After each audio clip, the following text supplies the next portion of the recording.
Welcome to Pinstar Basketball Live. The Toronto Raptors make history for all the wrong reasons. They lose by 48 points. They lose their 15th straight game. This one was hard, and I apologize for pushing this live off so late. I've been having some trouble breathing for the last hour or so, coughing a lot. So I hope that I'm able to get through this live. Jordan Lalonde with this nice comment. First time chatter here, long time viewer. Just want to say thank you for giving us content during a historic losing streak. Thank you. Yeah, absolutely. Let's talk about it. A lot of good things happened across the NBA tonight for the Raptors. Some bad things, some interesting things. The bad thing is obviously the Raptors' own game. You know, it was pretty terrible. And you knew it was going to be terrible because Jalen McDaniels was starting alongside a guy who didn't even play, who had literally signed with the team 9 hours prior to. So first, let's talk about that, and let's bring that screen up. And we will definitely get to, if there's a caller, we can talk. It's definitely something we can do. But there was something very interesting that happened tonight in the NBA's landscape, where Malachi Flynn became the third player in history, in NBA history. Think about how many years the NBA has been going on. The third player in NBA history to score 50 points off the bench. And he did it on really efficient shooting splits. So I guess in order to avoid the inevitable, which is looking at the Raptors' bloodbath of a box score, we can look at the Pistons' bloodbath of a box score, in which they lost to the Atlanta Hawks. And there's your boy, Pro-Am Malachi Flynn, finally made it. 12 free throw attempts. He had 9 3-point attempts, made 5 for 9. What is it about April that brings out the best in Malachi? Who knows? If he ever makes it to the playoffs and plays real minutes, who knows? You might have a real playoff performer. I don't know. Crip saying Malachi going for 50 is hilarious to me. Hey man, bad defenses can do that. But let's be real. Nobody else on his team scored even close to 50. Nobody on his team even scored 12. So yeah, I mean he's dragging a very incompetent Pistons lineup. Has Kate scored 50 this year? I don't think so. The Indiana Pacers lose to the Brooklyn Nets, crushing every parlay in the history of the world in the process. Pascal Siakam has 26 points. Halliburton has 24, but somehow the Pacers, who have everything to play for, somehow managed to lose this game down the stretch. They entered the fourth quarter with a slight disadvantage, and boom, they weren't able to catch up. And the Nets were not really playing for anything. They won. Portland also won. Let's check out what happened there. Did Delano Banton go off again? Can the Raptors deal with this? Hey, it's a 12-point game on 13 shot attempts. All the small sample size bias people can they can rest easy on that one. The Boston Celtics blow out the OKC Thunder, who were without Shai Gilgeous-Alexander again. And there were some implications, of course. The OKC Thunder and the Minnesota Timberwolves entered tonight tied for second in the West. And right now, it's just all about seeding, right? You're trying to avoid certain matchups. You're trying to get certain matchups, etc. But yeah, no Jalen Williams, no Shai Gilgeous-Alexander, no victory. You get blown out, 35 points. But the victors of the night, the victory cigars, the I don't know, the human punching bags were the Toronto Raptors, who got 16 points apiece from Emmanuel Quickly, Grady Dick, and off the bench, Javon Freeman Liberty, who had a career high. Man, I'm really having trouble breathing, guys. I don't know why. Weird. Okay, Jordan Nwora also had 14 points. Jalen McDaniels, 13 points. Everyone was severely in the negatives, and honestly, you thought this game was bad, and then it got to garbage time, and it got worse. Luka Garza with 17. 17. Sorry, 16. My bad. I got offended on 17. It was 16 points on 7 for 10. Need to remind you, Luka Garza was a 52nd overall draft pick by the Detroit Pistons. Okay, guys, I'm really having trouble breathing. Give me 1 second.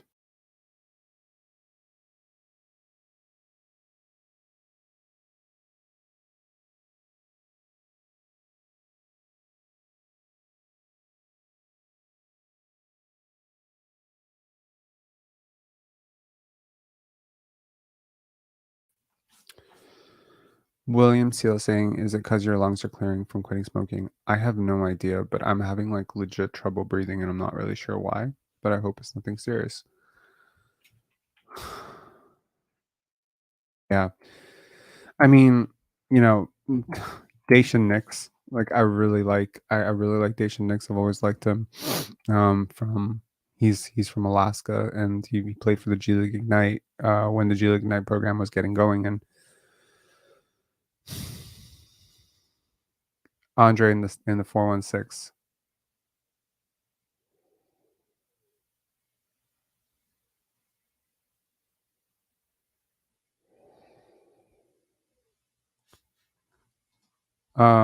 Cripps said streamer just died. What now? Do you mean me? You mean I just died? Don't say that.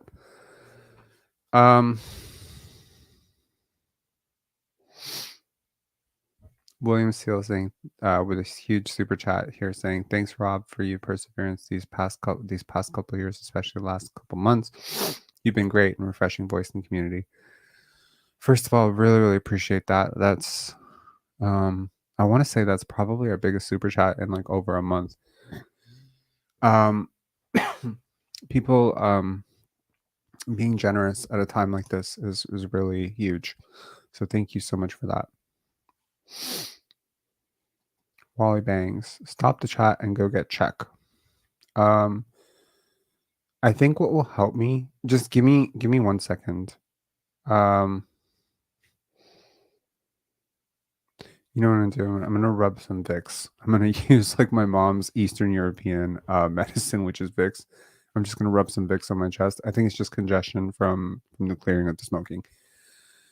Let me see if I can pull up the Raptors post game while I go do this, so that you guys are just not staring at a blank screen. Give me 1 sec. But yeah, in today's video, we're definitely going to be talking a little bit more about the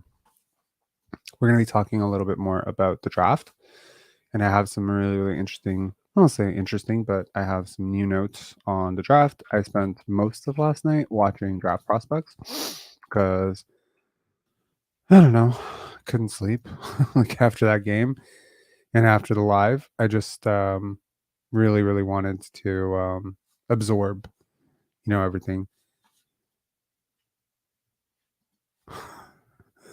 This is the funniest comment. Sigh, I was really hoping to see Malachi in the KBL alongside Andrew Nicholson. Yeah.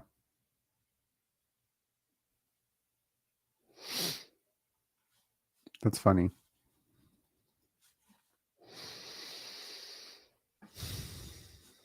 Jordan Lalonde, I promise you I don't have a cold. It's not a cold. I'm just when you quit smoking, I think your lungs just go through an entire process where they're like, you have good days and bad days, and obviously because your lungs have a lot to do with your breathing, sometimes shortness of breath can be really scary. But yeah. Anyways, I want to spend a significant amount of time today after this talking about the various paths that the Raptors have to take that are available to them, from internal growth to free agency to trades to the draft. And I want to even explore a little bit about some of the draft prospects and just my early thoughts on them. Yeah. Okay. So here's the post game, and I'm going to go take care of myself and what fell in a apart there, better do you think, state in the second half? First quarter, we were competitive. We did a good job of preventing them to get out in transition and run. We made them a half-court team, and they scored 23 points. I thought that we had a lot of fight there. I thought that as the game was wearing on of us, we were getting more and more tired. And we just started turning the ball over. And once we started to turn the ball over, everything opened up for them. Running in transition, scoring easy points, second chance points. From that point, we did not have enough to play against this type of team. When you guys do suffer kind of the worst loss in franchise history, what is the conversation that you have with the guys in the locker room after that? It's tough. I mean, we want to be competitive. We want to do our best. It was a really rough night all over. We were down to only 8 available players to play this game tonight. We got to turn the page and then focus on tomorrow. And Coach, I ask this respectfully, but for you, this is your first year, first season to go through the losing streak that, this team has gone through. How are you personally doing in terms of just managing, keeping other guys motivated, coaches motivated?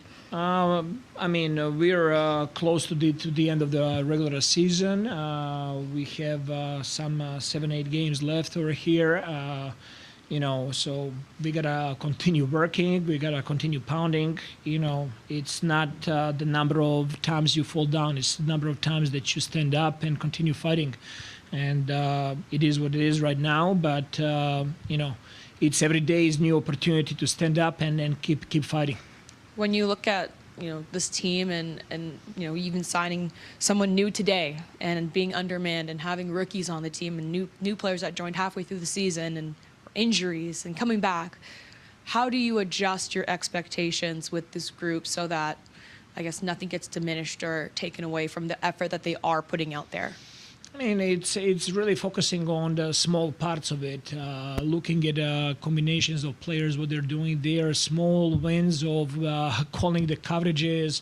We're having players out there. They're just joining our team and having them, playing heavy minutes and try to contribute. It's hard in itself, So the most important thing is that this group stays together and that they continue working and fighting all the way to the end. Can you think back to an experience in your coaching career where things were kind of low for a consistent amount of time, and what was it, do you think, that kind of pulled your situation out of it? It's having healthy players available to play and work that you put in and daily process that you put in, and then things really start to turn around. Thanks for watching the Toronto Raptors YouTube channel. Check out our latest videos and subscribe for more. Just in the nick of time. I feel a little bit better. So I found off-brand Vicks. And this is my mother's Eastern European sparkling, saying no more McDaniels. Correct. They have upgraded. Raptors YouTube has upgraded to Gary Trent Jr. Thank God for that.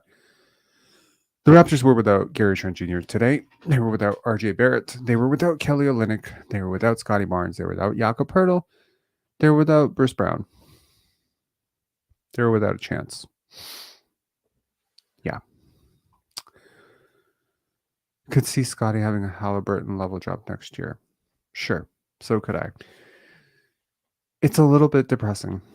I'm not going to lie. When you lose this way, 48 points, you lose by 48. I've always ascribed more to the theory of a loss is a loss, but there are ways to lose in which are more hopeful. For instance, if you're a Detroit Pistons fan tonight, you lost by 7 to the Atlanta Hawks, and Malachi Flynn scored 50 points. So maybe there's like a little bit more hope embroidered into that. For instance, sorry, I'm still having trouble.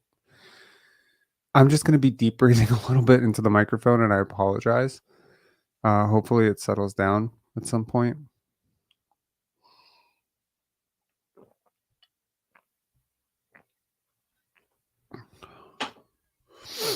But yeah. I also did like a lot of renovations and construction the last 2 days, so maybe I inhaled a lot of the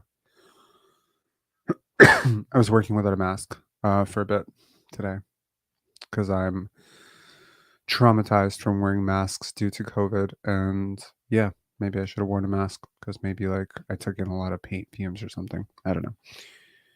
Anyway, there's not a lot of hope, right? You're waiting for Emmanuel quickly to pop off for 50-piece. It's not happening. He wasn't great tonight. Maybe you're hoping for one of these, I don't know, DJ Cartons or Javon Freeman Liberties or, I don't know, Jonte Porters. Well, Jonte Porter is unfortunately still being investigated, but you're hoping for one of these fringe prospects to flash something. And frankly, the only one of them that has really flashed anything of great substance is Jonte Porter. So that's a bit of a kick in the gonads, isn't it? It's hard not to look at the Raptor season as a little bit cursed. If you want to be really honest about it, if you want to be a little bit doom and gloom, you want to be a little conspiratorial, you want to be a little bit voodoo about it. You remember earlier in the season when the NBA basically banned defense? Do you remember like all the crazy box scores that were happening? Do you remember the Raptors roster at that time? You had OG Anunoby, you had Pascal Siakam, you had Jakob Poeltl, Dennis Schroeder, Scotty Barnes, which in theory should be a pretty damn good defensive team. And then just as you disband that team, the NBA has decided defense is cool again. Do you ever think about that? Or what would have happened if we didn't start out the season with all these 140, 130 type games? It's also really interesting to face this Minnesota team because, as you recall, earlier in the season, the Raptors actually got one of their most impressive wins, if not their most impressive win, against the Minnesota Timberwolves. Now, granted, they did most of this when it was like before the Timberwolves really got a steam going. They did it also, with OG Anunoby getting a really big late steal. I remember that game. And at that point, if you told me the Raptors ended up with 45 wins, the Timberwolves ended up with 50, I would have believed you after watching that game. But instead, the Raptors entered tonight with 23 wins, and the Wolves entered tonight with 23 losses. I believe their records going into this game were absolutely inverse. So it's hard to be optimistic. When you watch a game like this, it's really hard to be optimistic. I think it's even harder to not overreact. It's really hard not to be like, oh my God, Grady sucks. Oh my God, Emmanuel Quickly is not as great as I thought he would be.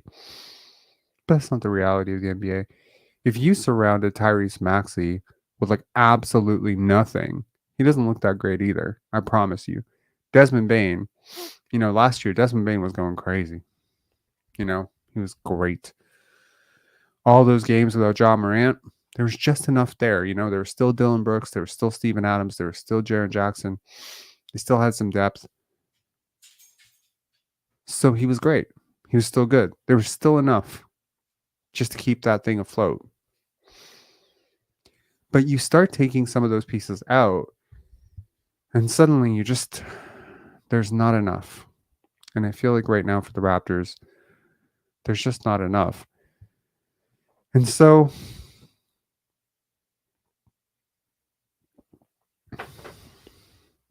it's really hard not to take something like this and make it more than it really is. Jakob Poeltl and Scotty Barnes are a huge, huge balancing act for your defense. Without them, you don't stand a chance. You just don't. Is that a problem? Sure. Sure, that's a problem. But apart from maybe 2-3 teams in the league, there aren't a lot of teams that are expected to win without two of their best 3 players. Maybe the problem is that Jakob Poeltl is one of your 3 best players. Maybe that's a problem. Maybe that's something you need to solve. And I believe that that is something that can be solved this offseason with a boatload of cap space. So we'll definitely talk about that. First, let's bring on a caller. Wait, did we even talk about this game? Did we really even talk about it? Not really. Let's talk about it really briefly. Sorry, this live is...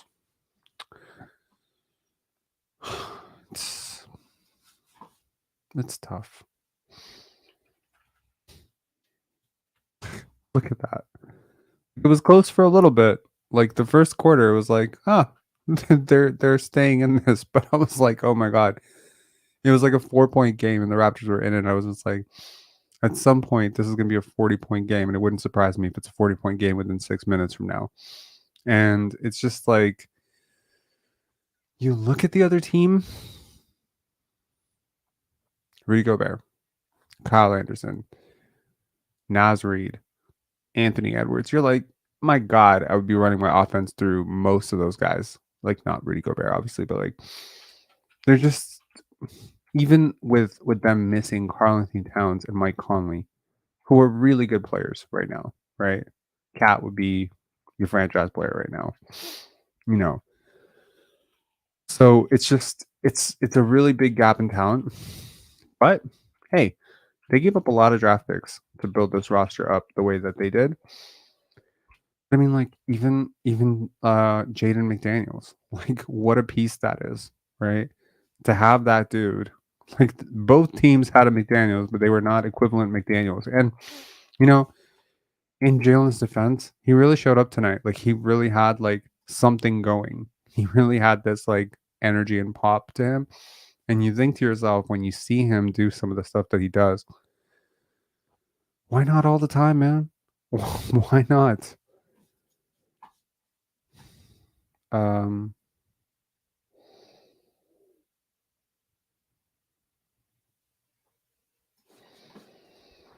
Muvsy saying the tank is crazy. Hopefully this draft is nice, man. We'll talk about it for sure.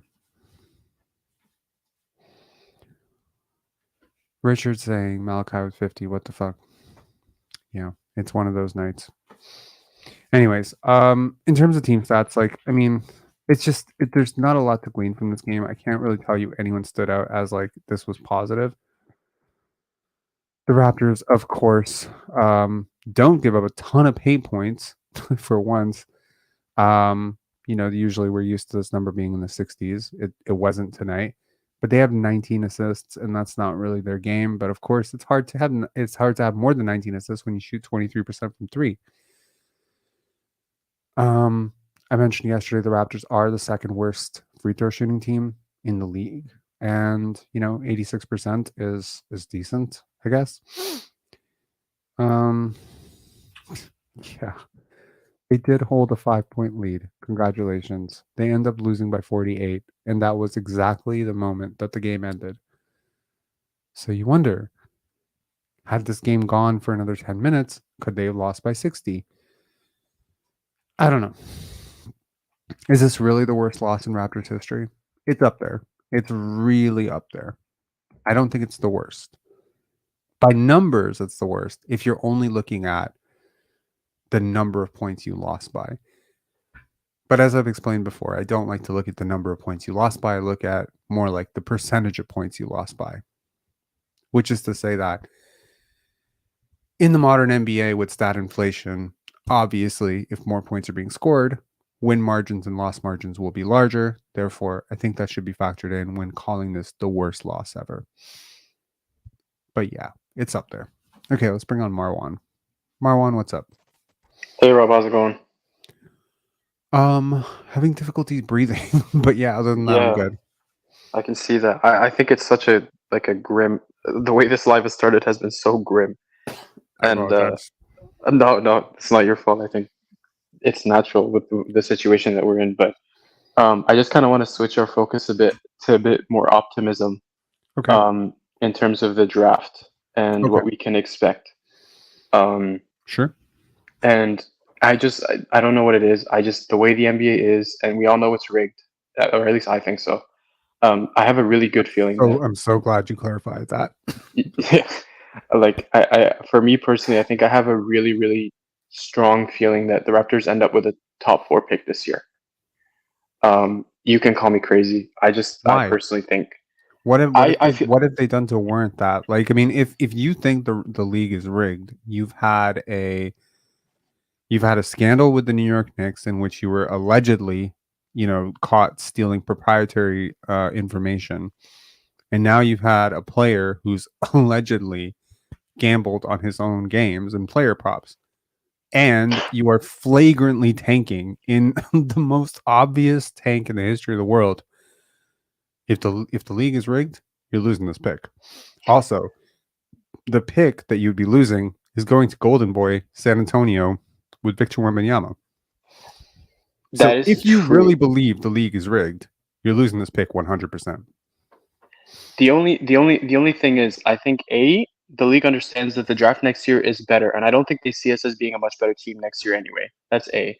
B, I think there's an essence to the idea that we as a team are a bit distinct than the rest of the markets, and I feel like especially Adam Silver has made an attempt at least to be able to allow this market to grow. And I think that's why I might be a bit optimistic, just because I think we have something that other teams obviously don't, and that's obviously the fact that we're located in a different country. So I think that's my premise, at least, into thinking that we perhaps there's an incentive to keeping us competitive in terms of NBA viewership, in terms of like the interest that you get from the NBA in terms of Canadian interest. I think there's like an element to that, in my opinion. Sure. And you feel that having a draft pick is going to help with that?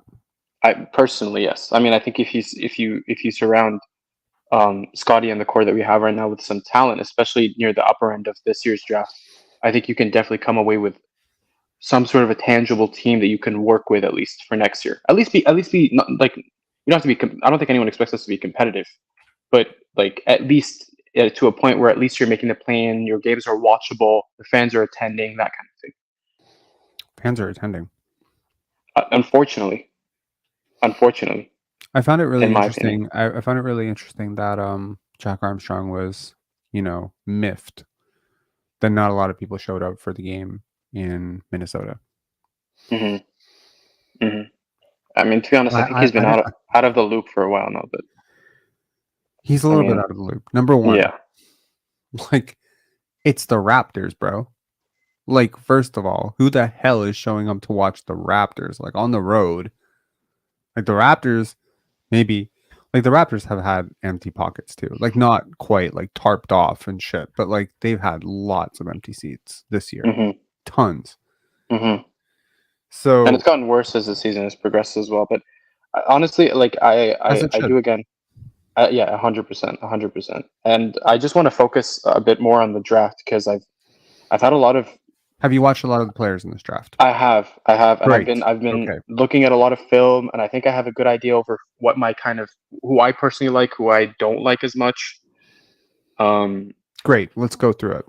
Sure. Okay. So, first of all, I do want to mention the Pistons. The Pistons lost tonight, which is great for our pick. Mm-hmm. The Memphis Grizzlies won, which is great for our pick. Mm-hmm. And Portland the Indiana also Pacers. Won.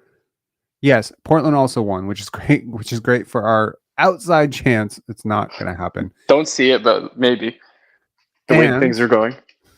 And the Pacers also lost, which is great for our 17th overall pick. Mm-hmm. So overall, the draft gods gifted us everything tonight. That being said, 100%. Let's talk about these players. So I was going to devote like the back end of this live to talk about draft because I also spent a lot of time digging through footage over the last few days and watching game film and stuff. So this will be a good opportunity to go through that.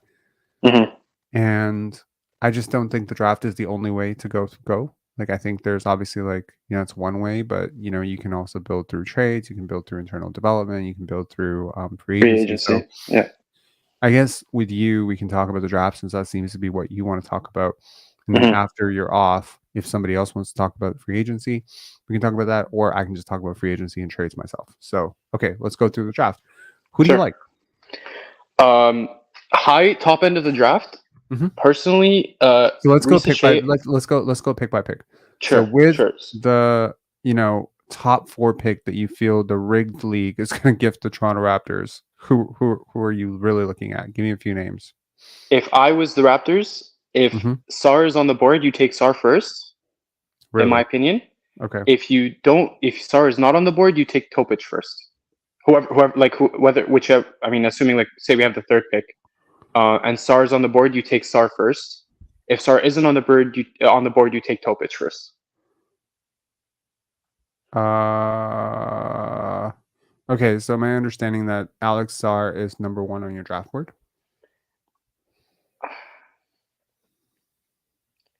I would say yes. And the reason being is that watching his film, there's something with him that I really haven't seen with pretty much any player of his size, and the fluidity there is insane in terms of the way he moves his feet for a 7'1". Mhm. Just the way he moves his feet on the defensive end, especially the shuffling, the switchability potential there. It's like for me personally, You've like never seen it? I don't think no, I've definitely never seen it, but I think the potential there is very high in terms of like elite, in terms of what we've seen in the league. Cool. I'm not that high on him. So Really? that's interesting. So yeah, okay, that's cool. So that's your first guy. Your second guy, you said is Topic? Yeah. And honestly, if the Raptors were to take Topic over Sar, I wouldn't be upset personally. Because for me, it's you're pulling through strands, like you're pulling through strands to like in terms of comparing the two. In my opinion, Mhm. like Topic, obviously, the only kind of question mark with Topic for me is this is a guy that's going to need the ball, and he hasn't shown the capability really to play off ball so far in his career. So is it something that you can really see where Topic is now your main lead ball handler behind Scotty? Is that something you really want to see? That's my only slight concern with Topic that I obviously don't have with Alex. Cool. Who's your third guy? Third, I would take probably Risa Shea at third. Mhm. Although I do think he's overrated because if you Why do look think at he's overrated? the 3-point shooting is on such low attempts that you start to question whether that's even like translatable to the NBA. Okay. If I remember correctly, I'm pretty sure it's Risa Shea, who's making. I think he's making what 40% of his threes, but it's also on like one or two attempts a game. So like, really, how much gravity is this guy going to give you from the 3-point line if he's really only shooting it twice a night? So that's the thing with me. But I do see the potential, the defensive upside there. Like I get it, but I just don't. I'm not sold on the long term outlook. At least in terms of like what you want from a high end lottery pick. I mean, I'm interested in your take. I mean, what do you think? I mean, dude, he's taken 73 threes in 21 games. Okay, maybe I was thinking of someone else then. You are. Yeah, I'm thinking of someone else then. But it's one of the forwards. Yeah, and he's taken 99 2-point shots. So I mean, that's a great 3-point attempt rate. I might be thinking of. You know, what I think I'm thinking of. I think I'm thinking of Cody. I believe. You are. Who I personally am not high on at all. Cool. You are thinking of Cody Williams. Yeah, Cody. Yeah. And yes, he has a really, really low 3-point attempt rate, but I think he's shooting like 42%. Yeah, go ahead. Okay, cool. Okay, so those are your 3 guys, and then who do you like with the mid first rounder? Mid first rounder, if I doubt it at the way he's been playing, but I'm such a huge fan of Connect, despite the fact that he's older. Such a huge fan. The shot creation, we don't have that at all right now. Especially at his size. So I feel like at 15, I don't think he's really like he's a pick where you really can't go wrong. You need to surround this team with talent, and this guy has talent today, right now, the second he gets on that roster. Mm-hmm. So that's someone I'm a huge fan of personally. I wouldn't mind Filipowski at the 15 as well. Okay. The stretch big out of Duke, is it? Yep. Yeah. Again, for the same reason, like solid upside, good shooting. The only thing is, I was probably higher on him than I am now. I don't know if you watched that Duke and what's it called? Literally the last game in NCAA where they got knocked out. NC State. Yeah, NC State. That DJ Burns kid boiled him, like burned him, literally the whole night. I don't know if you noticed that or not. Killed him. Mm-hmm. So, like for me, watching that film, like that's not like you're going to be facing a lot stronger and more skilled NBA players. So, how much am I sold on his like defensive upside? It's not great. Yeah. Okay. So I don't think Dalton Connect is going to be there at 16, 17, but who knows? Maybe he is. Maybe someone reaches. This draft is really up in the air right now. Anybody else you're interested in the mid first round? Any bigs? I would. It's funny because I hopped on a live with you earlier this year to talk about Edey, and I'm starting to kind of getting like more and more sold on him just because it's like, how can this guy not be a threat in the NBA level?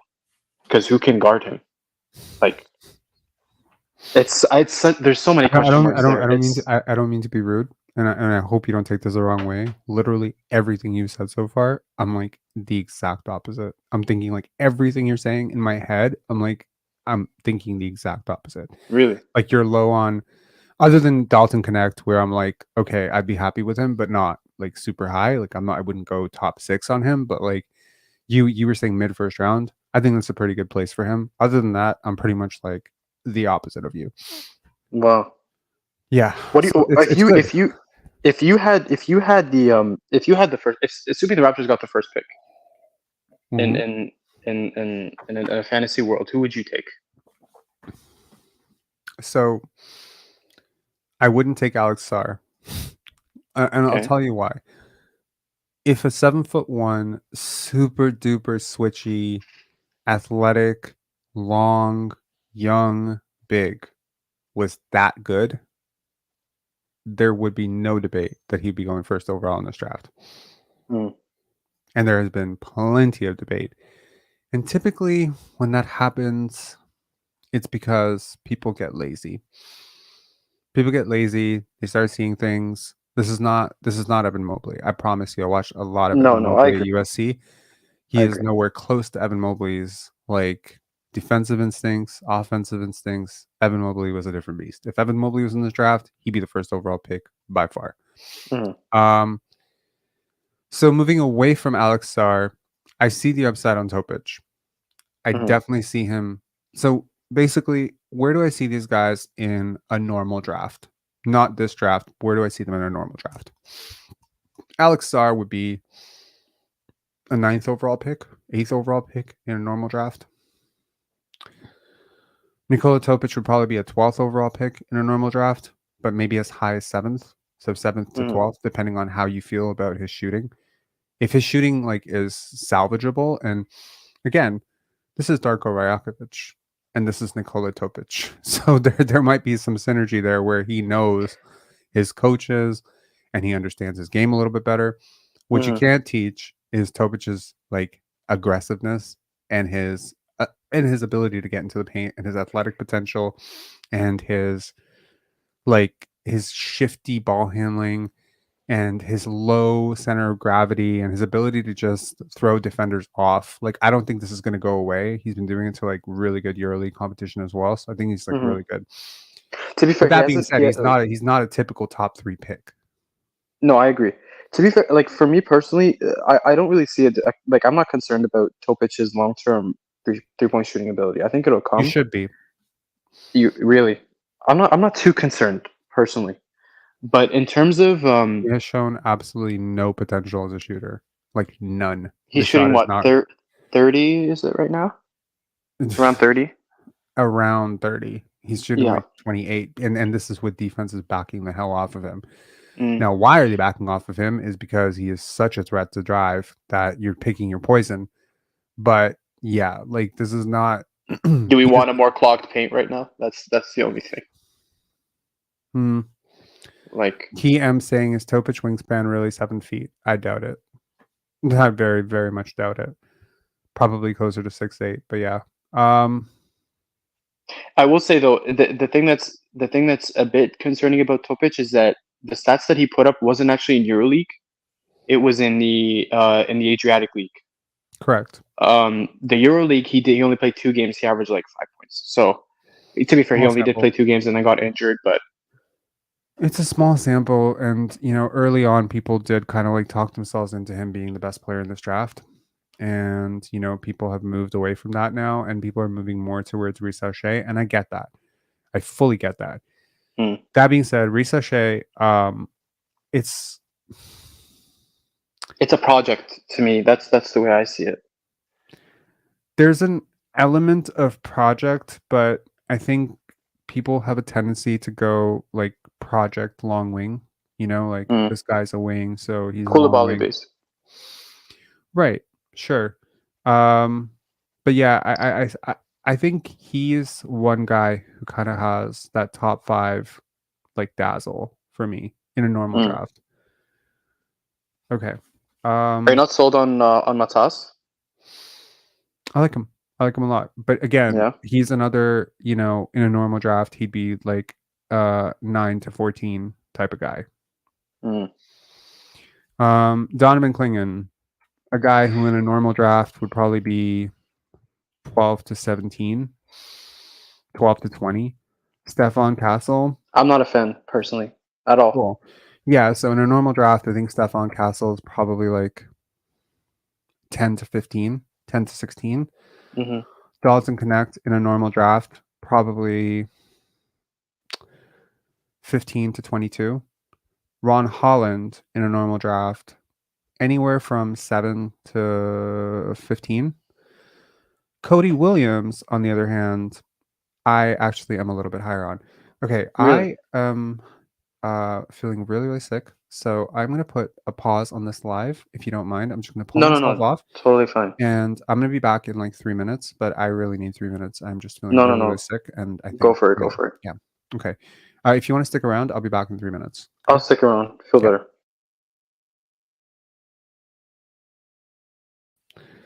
I apologize, guys. I'm going to be back in 2-3 minutes.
Okay, and we're back. Hopefully, I feel better now. Okay, Marwan, you there? Yeah, I'm here. Yeah. Okay. Bert If you're saying feeling all Rob. right first, I mean, I do feel a lot better. Holy crap, all I right. feel so much better. Yeah,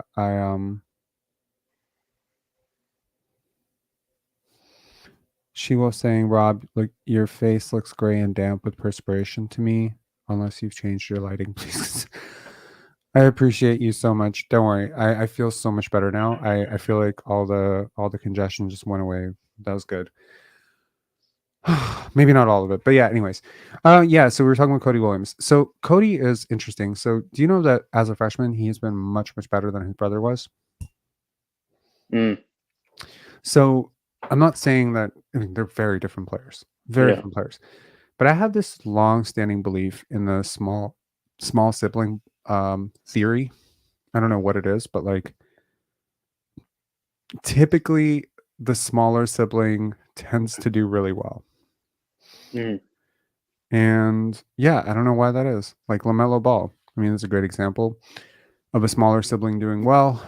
You know, there's a lot of examples through NBA history of guys who were, I don't know, like even Morris Peterson. You know, he had his older sister, and his older sister was bigger than him and better than him until he was better. Reggie Miller, you know, his older sister, he credits her. Typically, when you're young and you grow up with a player around you who's better than you and plays the same sport as you, you tend to have to develop your game to play against size, and that mm, makes you a really good shot maker. And Cody Williams is that. He's a pretty good shot maker. Not a great shooter, but he is shooting 41% from three, as you mentioned, on really low mm-hmm. efficiency. I don't know about great athlete, but very solid athlete, very coordinated. I like him. I'm actually really warming up to him a lot. People are getting down on him, but I really like him. Reed Shepherd. This is Not a, probably very interesting. So both of the Kentucky guards. Like I get it. I get that there's a Kentucky guard like fandom, but at the same time, we need to be realistic here. Like Kentucky isn't some magic factory that just like makes fail-proof guards. It's not the truth. So I get the hype. they're almost that though. It's I get the almost that. hype, but I just I've even tried getting into like some Kentucky fan bases and like discussing with them on what they think about the two. Both say that they don't really see them as being um obviously lead guards in the NBA. I don't think anyone is arguing that. Maybe with Reed they think he's going to be a lead guard, but definitely not Dillingham. And the other thing in terms of a Raptors fit, I think Dillingham and quickly is redundancy, in my opinion. Cool. I think shot making is shot making. I don't necessarily agree with that, but I get the fact that they probably won't be able to play together because of defensive issues. Salon, I think is also very interesting. Maybe I'm not as high on him, and I think like his bust potential is super high. Mm-hmm. But I wonder how much of that is just me tainting so much of what I've seen with him, and how much he reminds me of other guys that were busts, right? Mm-hmm. Zach Edey, I would not draft. Really? So yeah, I wouldn't. Would you There's take him a at lot- 32? Yeah, probably. Yeah. Maybe, and that's a big maybe for me. And that would it would mean that I see nothing else worth looking at on the court. And I'll tell you why. Not something that was talked about very often, but Mm. guys of his profile typically don't stay healthy. It's very rare that someone of his size who moves like him will ever be healthy. And he's been relatively healthy throughout his college career. And so people would say, boo, that's not a problem. Maybe he'll be one of those guys who will be healthy. Mm-hmm. But I don't think that there's a strong precedent for guys who are 7'4", 7'5", remaining healthy or having long NBA careers.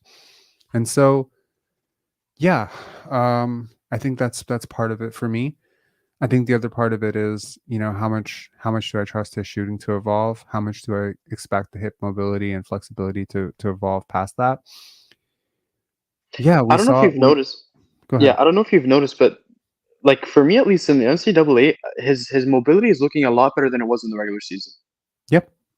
like a lot better. I think it's been like the change has been impressive, and like I feel like again the concerns are mitigated, but he has definitely worked in that department. So I don't see why like with like NBA training with NBA athletes, he wouldn't be able to work it to a point where he's at least like solid What's solid? His in mobility? terms of, well, maybe not solid mobility, but like palatable mobility. It's not enough to have palatable mobility in the NBA, man. You need to have like really solid mobility. Like you're looking at guys like Jakob Pertl, who is like he came in a lot more nimble and a lot more fleet-footed. Even Jonas Valanciunas came in a lot more fleet-footed and nimble than Zach Edey. Hmm. And these guys are struggling. You know, when teams go small and teams start pushing the pace, and your guy just can't make it up the court, or he can't rotate and he can't get out, you're giving up threes in order to get twos. Take into consideration also, if he is supposed to function as a post big, that's spacing. You're clogging up spacing in order to get your, like, this is not 1992, right? Mm. So the upside really is defensively with Zach Edey, where you wonder how much better he can be as a defender than he's shown at Purdue.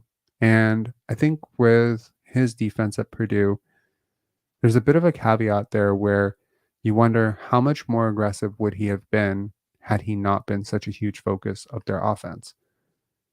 Which is to say that has he maybe been told by his coaching staff that, hey, we need you so much on offense, we don't need you being super aggressive on defense.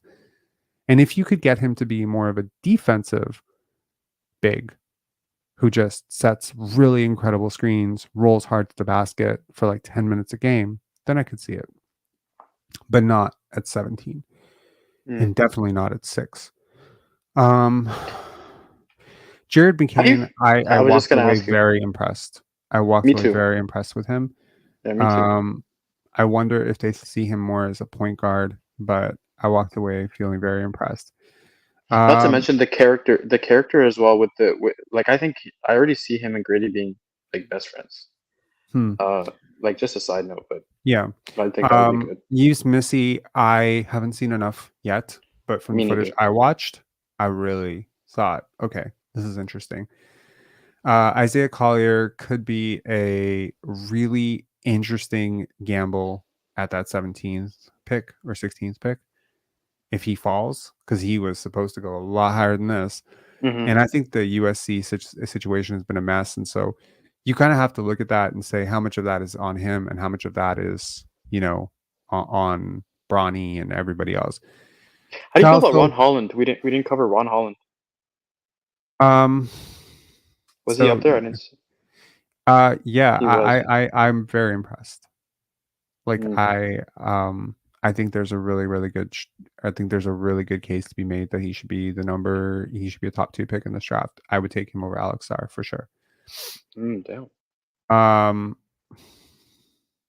In terms of anybody else, like Cal Filipowski, like his numbers are very, very impressive. Like his analytics speak to me. But every time I watch him play, and that's like 7 times I've watched him play, every time I've walked away thinking, I don't want this guy. Now, I have a very strong anti-white player bias, especially like white North American players. I don't know what it is, but it's always been there, where I assume tall white guys in college are busts. And I've been wrong so many times on this. So I never got the hype about like the Cody Zeller and those guys. But then, and in that case, I was right, because a lot of people were really, really high on Cody Zeller, and it's like, I did like some of them. Like I liked Gordon Hayward in college, but he was like different. He was like a different breed. He was super athletic. I didn't like Walker Kessler, and I was so wrong about Walker Kessler, right? I liked Chet Holmgren. So it's not all white guys. There's a type of white guy. I call it the Christian Laettner prototype. It's the Christian Laettner prototype.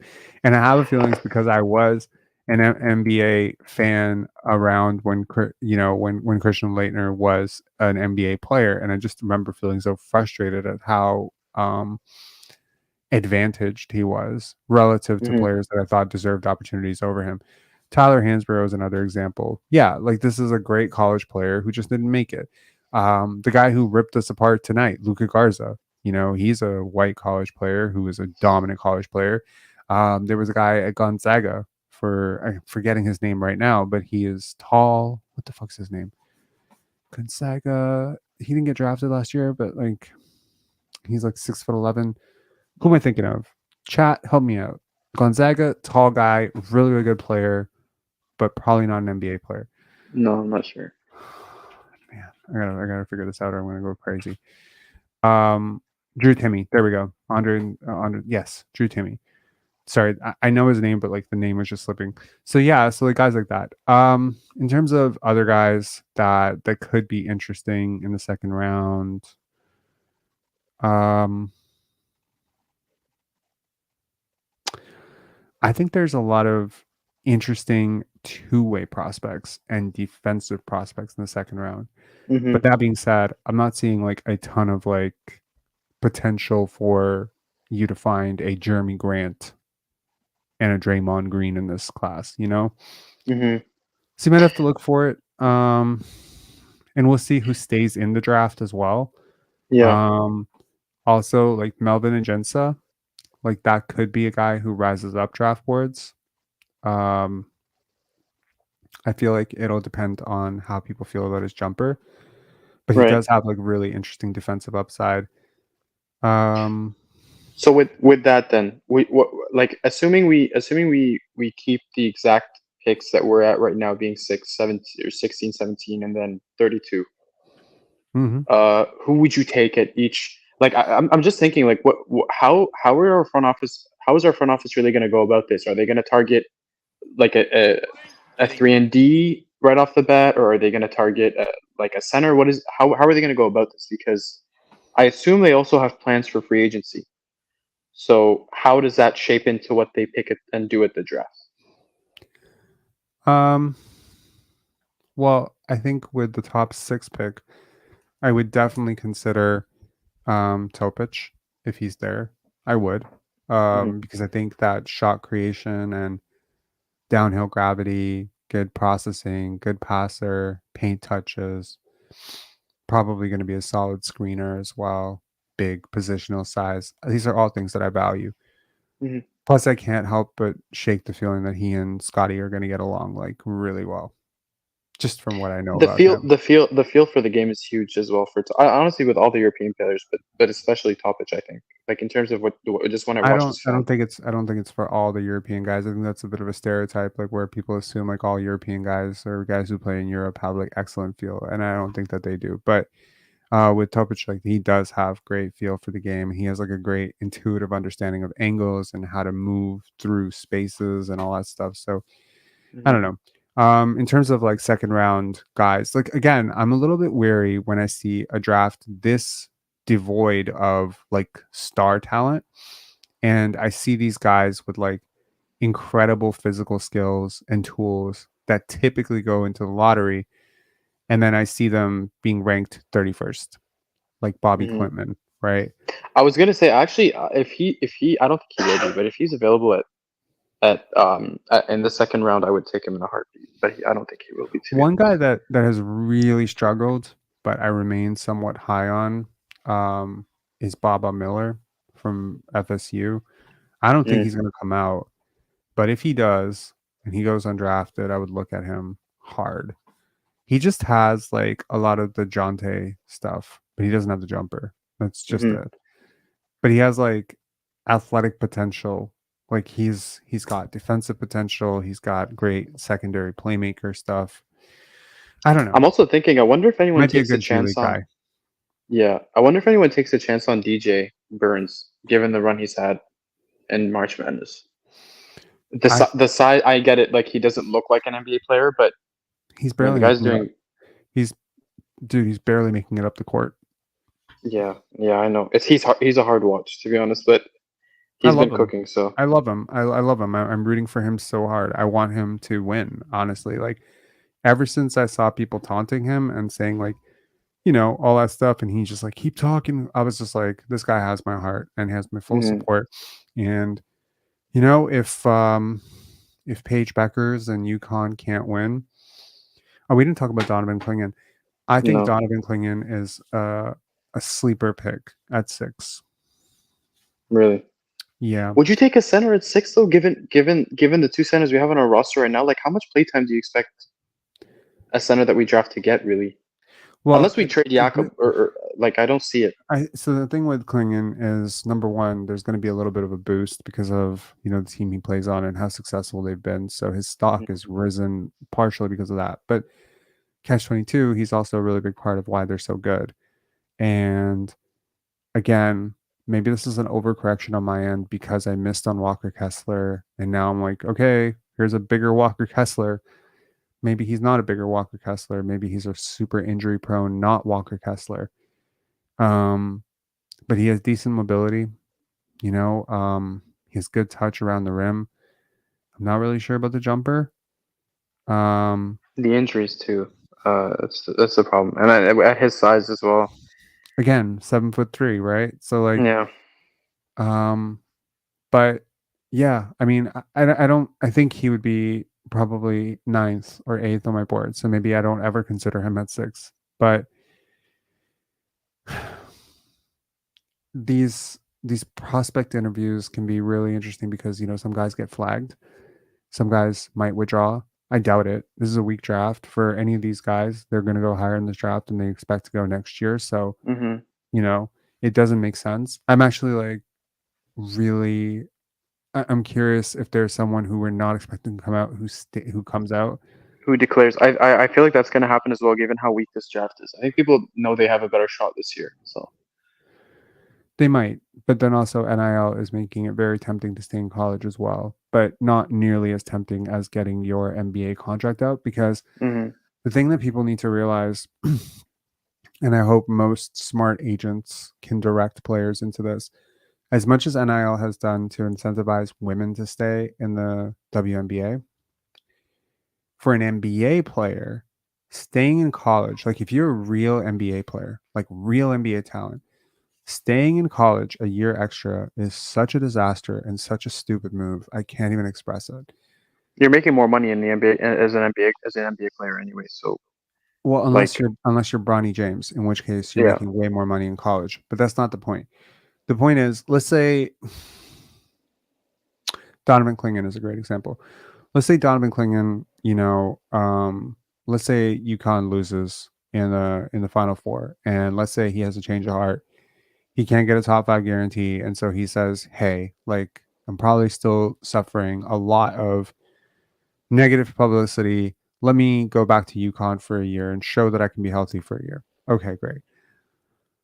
Whatever money he's going to make on the NIL deal, it doesn't matter because he has to now start his NBA career a year later, which means he has to hmm start his rookie scale contract a year later, which means he has to extend the rookie scale contract a year later. it's a At the domino end, effect. the domino effect is basically you're taking 1 year off your NBA career, and that year is not at the end, it's in the middle. And so Hmm. usually, because you're not going to be paid the same, you're not LeBron James, you're not going to be paid like $80 million, $70 million when you're 30, 35 years old. So for most people, you're shaving a year off your peak value, at which point, you're also adding to the clusterfuck of, you're extending when you're older, which usually, if you're not a superstar, is going to limit your extension as well. The amount of money that one extra year of college can sometimes cost a kid could be anywhere, especially when you consider time value of money, could be almost $40 million. So Hmm. if I was advising a player like Donovan Clingan, I'd be like, you need to come out into the draft, whether you're ready or not. You need to do it. I know that there's I probably mean, a other than lot. the fact that the guy's not going to make nearly as much money, because realistically, even if he does improve and he mitigates all his risks, a guy like Clinging is not going top 10 next year. So He might. like that's also something to consider. I mean, unless he really comes out like all guns blazing, but at least for me, I don't see it. Yeah. Yeah. I don't know. I think this is it's an interesting draft where, again, like, we talk about J-Dub now as a guy. He's like a franchise level type of guy. He's the de facto number 2 option to get to Shea, and he is a part of this big 3 with him and Chet and Shea. And think about where those guys were drafted. Shea was 11th overall pick in a not so super draft, right? J-Dub was a 12th overall pick in a weak draft in which he was considered a reach. And Chet was number 2 in a weak draft. And so, yeah, like you've assembled a super team, a trio, a dynasty. People are comparing them to Russ and Harden and Durant. And I'm just like, okay, yeah, I mean, that is the level of talent we're talking about with OKC. And they're the youngest team in the NBA, one of the youngest teams in the NBA, and they're like leading the West. So like, yeah, it's here, it's but look at how it is assembled. And when I'm Do you telling think the you Raptors? that there are 3 to 4 wings that are way ahead of J-Dub and Shea at that same age, we're calling this a very weak class. 100%. I think the thing is that, again, with this class, it's like I don't think anyone has been denying that it's a deep draft. So the potential of something like that happening in this draft, where you find the gems in the later maybe later end of the lottery, maybe mid first to early seconds, is huge this year, in my opinion. Because end of the day, I mean, these are still NBA players. Like, these are players that are gonna most of them are gonna have careers in the NBA. Right. So like, even if it's bad, how bad could it realistically be? Like, sure, there's not top high end talent, but you're still going to find role players, and 1 or 2 players will surely pop to maybe be all stars. So it's just about even the kind of finding. Even the worst draft ever yielded multiple all stars. Exactly. Right. So it's just about finding them.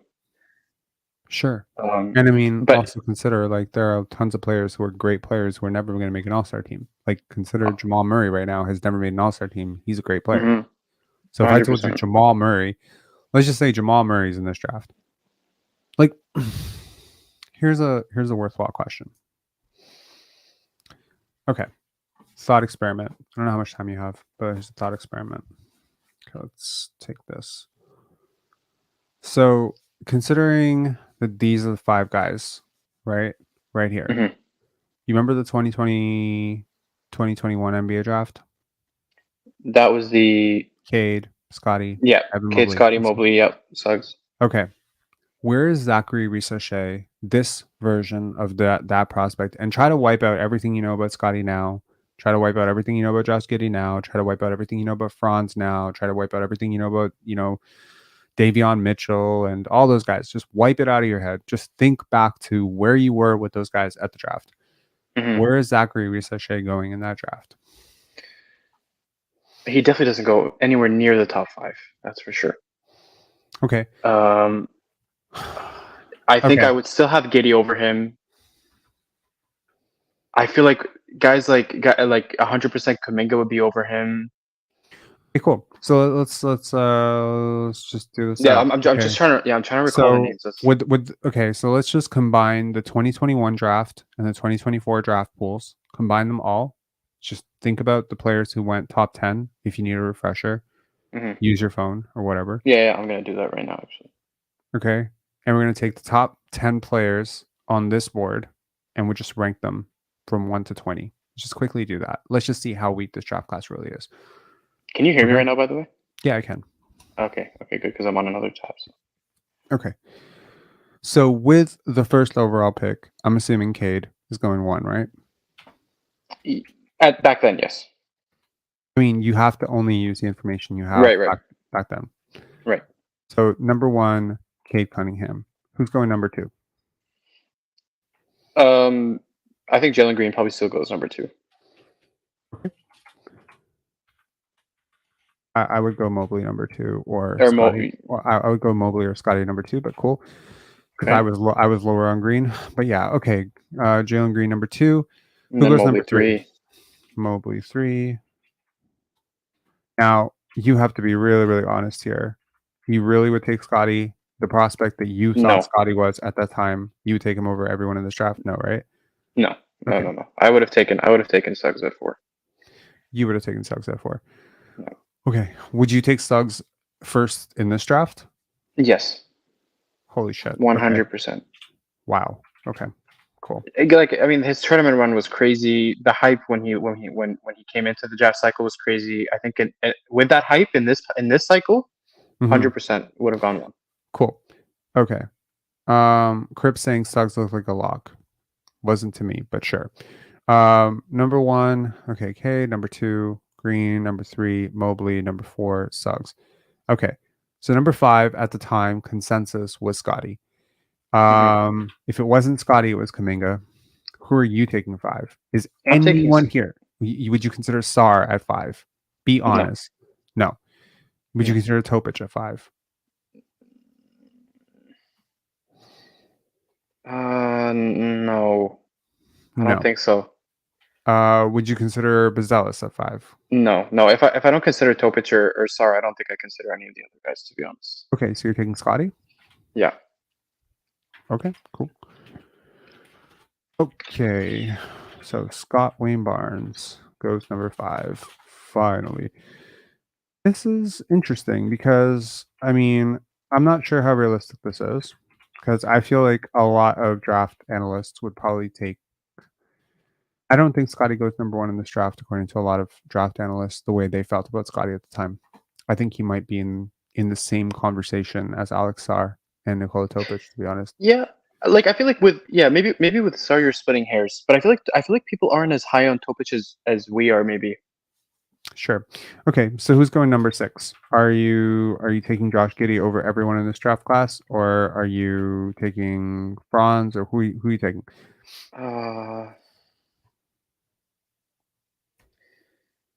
See, I think this is where it gets tough. I mean, your number 1 pick in this draft is Alex Sar. So basically it's the Sar thing. Are you taking Sar over Josh Giddey? I think so. Yeah, I think you would too. Yeah. Okay, so you're taking Sar. So there goes 6. So here's some fun fact. That means there's a player in this draft. Okay, let's just go through to 10. So 7. Are you taking Topic over Giddey? Are you taking Zachary Risache over Giddey? Bazelis? Are you taking any of those guys? I think I might take Topic over Giddey here. Okay, cool. So I think that's fair. You know, and you know, again, going into the draft 2021, a lot of people had Josh Giddey mocked as low as 16th. I myself thought he was going to go 15th or 16th. Okay. So you go Topic 7th. Okay, I think we can stop it here. Here's something worth noting. Here are the players who went after Alex Sar and Nikola Topic in the real world. Trey Murphy III. I think all of us would be really, really happy to get that guy at number 6, right? Herb Jones. I think most of us would be pretty happy to get a guy like that at number 6. 100%. Alperen Şengün. I think most of us would be really happy to get a guy like that at number 6. Franz Wagner. I think most of us would be really happy to get a guy like Franz Wagner at number 6. Let me just pull up the 2021 draft and just like Jalen Johnson. Jalen Johnson.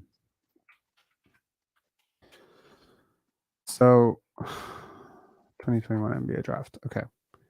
Even Corey Kispert. Like, I mean, he's not like elite, but I mean, Kispert's been popping off lately. Şengün, Trey Murphy, Moses Moody has been okay at times. Jonathan Kuminga, I think most of us would be like, given where Jonathan Kuminga is now, like I don't think most of us would be like too upset getting Jonathan Kuminga in a weak draft at number 6. Herb Jones at 35 in that draft. Herb Jones.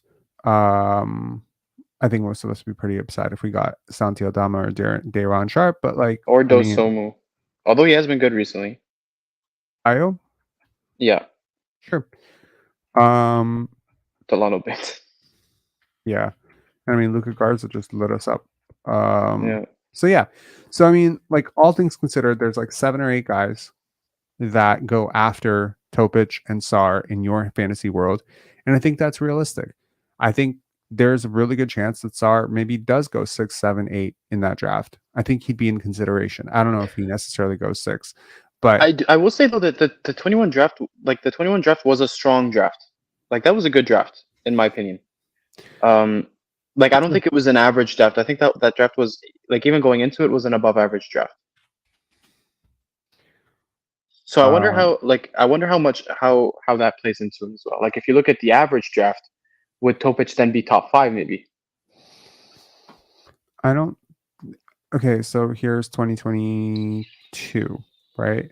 Paolo, Chet, Jabari, Keegan, Jaden Ivey, Ben Mathurin, Shaden Sharp, Dyson Daniels. I'll be honest. I'm taking Yeah, he doesn't go. I'm taking most of those guys over Topic. Yeah. No, I agree.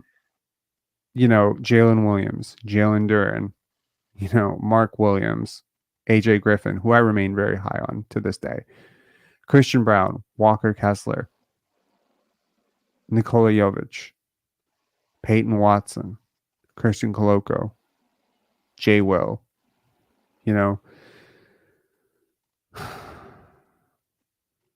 Josh Minot, who just played today, who is really talented. Mm-hmm. So it's like, yeah, okay, fine. There's like 15 NBA players in this draft, like 17 NBA players. Jeremy Sohan, who's playing major minutes. Maybe I don't take him. I take Topic over him, but like, you know, do you really take Topic over Jalen Duren? I'm not sure you do. I think most people will take Jalen Duren. So In the draft cycle? I think Jalen Duren slipped in this draft cycle. He went to 13. Mm. He was really young, and I think he would probably be in the same conversation as Alex Sar. I think if you want to take like real draft stock, I think Jalen Duren and Alex Sar are similar prospects. They're similar. Yeah, I agree. So that is the level of prospect that you are considering at number 1 in this draft, is a guy who went 13th overall in 2022. And that's, you know, it's tough, but that's not to say that 13th overall prospects are bad, because, you know, there are a lot of guys who went 13th overall and 12th overall who are really good players. Devin Booker. Kobe Bryant. Right. Mm-hmm. Kobe was the 13th overall pick. Devin Booker, Donovan Mitchell, like Klay Thompson was 12th overall pick. Like none of these guys would be number 1 locks in this draft. All of them are really good players, you know. Steve Nash, Peja Stojakovic, those guys would just be guys. Steve Nash would be considered probably as a prospect in 1996 on par with probably the guy who's Reed Shepherd. Not just comparing, not just putting them on next to each other because they're both white guys, but like he would be in that same conversation range, right? So what I'm trying to say is that just because there isn't a quote unquote, but wouldn't James Wiseman be the de facto number 1 pick in this draft? Wouldn't DeAndre Ayton be the de facto number pick in this? What does that even mean though? Those guys suck. I don't say they suck. I don't think it says. That's what I think. I think the overarching point here is that it's not as black and white as it's made out to be. I think the overarching point here is what you're right. Where does value come from and how do you assess it? So like typically a draft will take on the shape of like this is the top, this is the middle, this is the bottom, you know, where like that is a common trajectory. But what if the middle is just higher and longer and lasts like 14 players? Is that the worst thing in the world? You know, I don't think that's the worst thing in the world. What if like instead of a first overall pick, a second overall pick, and a third overall pick, like a prototypical first, second, and third, you had like 8 6th overall picks? Is that the worst thing in the world? Haven't guys been successful at 6th overall picks? So yeah, it is a weak draft class because there's nobody to get super excited about at the top. But that doesn't mean that it won't yield massive dividends to the team that scouts well and picks well at 6 and then develops well. I think Which we there's have a somebody. tendency to do. So Yeah, we do. So yeah. Anyways, do you think? cool. Yeah, go ahead. Yeah, I was just quick question. Do you think the Raptors take all 3 picks in this Yes, draft? I hope so. I Mm. hope they do. A friend of mine was telling me today, he's like, man, like the Raptors are gonna have some really bad players on their team next year because if they take all these players, they're all gonna be rookies, and naturally rookies tend to be bad. They Mhm. tend to be net negatives. Like Grady, even a 13th overall pick in a somewhat decent draft was a net negative for the vast majority of the season in which the Raptors are being competitive, and now he's slowly turning it around a little bit, but like he's still a net negative on the season. Don't Mhm. let 36% 3-point shooting fool you. Like he's still a net negative. He'll become positive, but most rookies are going to be net negatives unless they're seniors and they're super role players, and or they're generational Wembanyama, Scotty Barnes, LeBron James. Mhm. I just peppered Scotty in there for good taste. But yeah, Scotty was a super productive and very plus rookie, and so was LeBron, and so was Wemby. And so yeah, I don't know. But yeah, I hope they use all 3, and I hope like this the second round pick ends up like being doing a lot of G League stints, and I hope like all 3 players do a lot of G League stints. Like that would be great. I Mhm. think my biggest beef with how the Raptors are using all their 9 to 5 assignments and even their 10-day contracts right now is I don't really buy the upside on any of these players. I agree. Um, yeah, Like I can't, like I again, then it baffles me why you don't take a chance on a Kenneth Lofton when he was a person speaking. I was upset at that. yeah. I think it just comes down to like, what are you trying to do? As a basketball team, what are you trying to do? What kind of value are you trying to find? Are you trying to find like ball dominant, high shot volume guys? Or are you trying to find role players? Because Mhm. if you already have your shot makers in RJ, and it's interesting to me, like this draft is so funny how many guys remind me of RJ in this draft. A lot, Mhm. actually. Like 3 guys. I'm looking at them playing and I'm like, that's so RJ. It's like, but we already got our RJ. You don't need 2. Mhm. So it's interesting. That archetype of downhill guard, wing, who's a bit of a defensive liability, but yeah. Mhm. Um, Yeah, I have a feeling. I have a feeling they trade up for some reason. Trade I up. don't know. Like I feel like maybe they end up in a position where a pick where they like if you move up 2 or 3, you might get someone you really covet. And on draft night something happens. Maybe with Bruce, I don't know. I mean, I guess we're gonna have to wait and see. Hmm. But I think he'll be a big asset on draft night. He could be, yeah, because someone can just literally outright waive him, and I'm pretty sure the team that trades for him retains his bird rights, so that'll be interesting. But Mhm. yeah, we'll after I hang up with you, just quickly run through like free agency options and trade options and what that could look like for the Raptors. But yeah, thanks a lot for calling in, Mhm. Marwan. Of Appreciate it, bro. course, All appreciate you, man. right, Take care. see you. Bye. Okay, let's talk about this. So I'm feeling a little bit better. Sorry for how shaky this live started out, and I apologize to anyone who watches this on delay, and probably there's like lags, and maybe if I have time right now, I'll have to go and clip out those dull moments. Yeah, I think there are a lot of ways that the Raptors can get better. I think one of them is obviously through free agency. There's not a super strong free agency class, but one of them is through trades. And I think that that will be the way the Raptors do get better. I think the Raptors will get better through trades. And I think it'll be a combination, obviously, of trades, free agency, and, it's a bit of a cop out to say, hey, there's 4 ways the Raptors can get better: internal growth, trades, the draft, and free agency. And they're going to use all 4 of them. But that's actually the way you have to do this. The Raptors have done everything in the name of flexibility, from not signing Fred VanVleet to trading Dennis Schroeder to potentially dangling Chris Boucher, although not finding any takers, to getting Bruce Brown's contract, to getting future draft picks, to tanking right now. Everything is about flexibility. Everything is about flexibility. Why would you want to be flexible, Rob? Well, clearly, because the tides change. Offers open up that you don't think are going to open up. Consider situations like Cleveland. I think that there's a very solid chance that Donovan Mitchell will be on the move. And I'm not really sure that New York is the landing spot for him. What is the landing spot for him? Could Toronto be the landing spot for Donovan Mitchell? I don't know. But that's interesting. It's a big market. It's a bigger market than Cleveland. It's not quite New York, but it's New York adjacent, I guess. Maybe they can sell him on it. Would you want to see Donovan Mitchell in Toronto? Maybe. But you need to have assets to make that happen. You need to have flexibility. What about Paul George? Didn't really fit the timeline.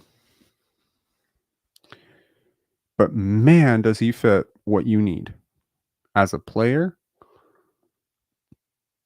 Now you can definitely tell yourself, there's no way Paul George is going to come here, blah, blah, blah. You know, you don't know that. You don't know what he wants. This is the guy who agreed to stay in OKC before, Kawhi tempted him to go, somewhere else. Maybe he wants to be in Toronto. He's always been a bit of a weird guy, to be honest. Maybe he would welcome coming to Toronto. Who knows? Maybe he's a really big Scotty Barnes fan. I don't know.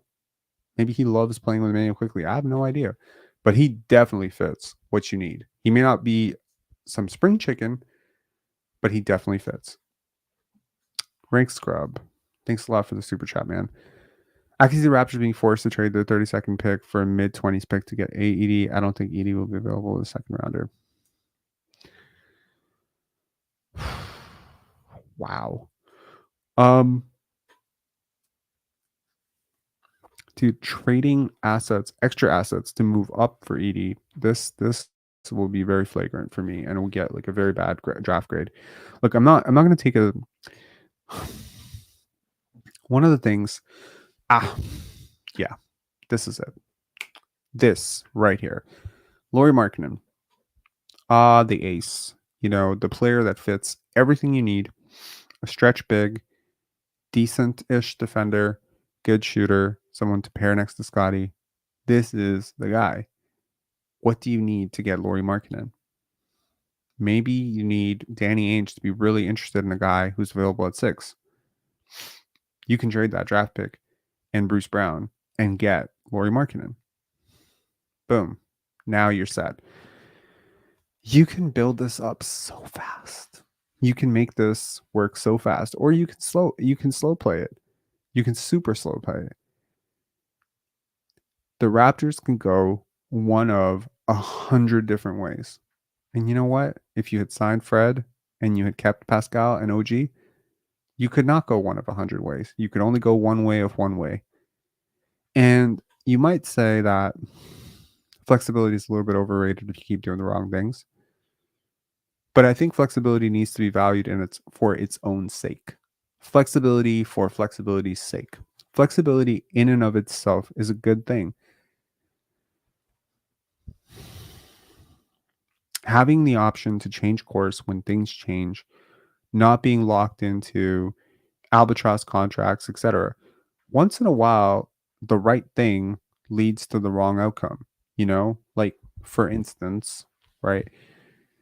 But more often than not, you have to play the odds. So for instance, the Raptors signed Otto Porter to a 2-year deal. I was very happy when they signed Otto. I immediately called it the best free agent signing in Raptors history because I love Otto Porter. He didn't stay healthy. It didn't work out for the Raptors.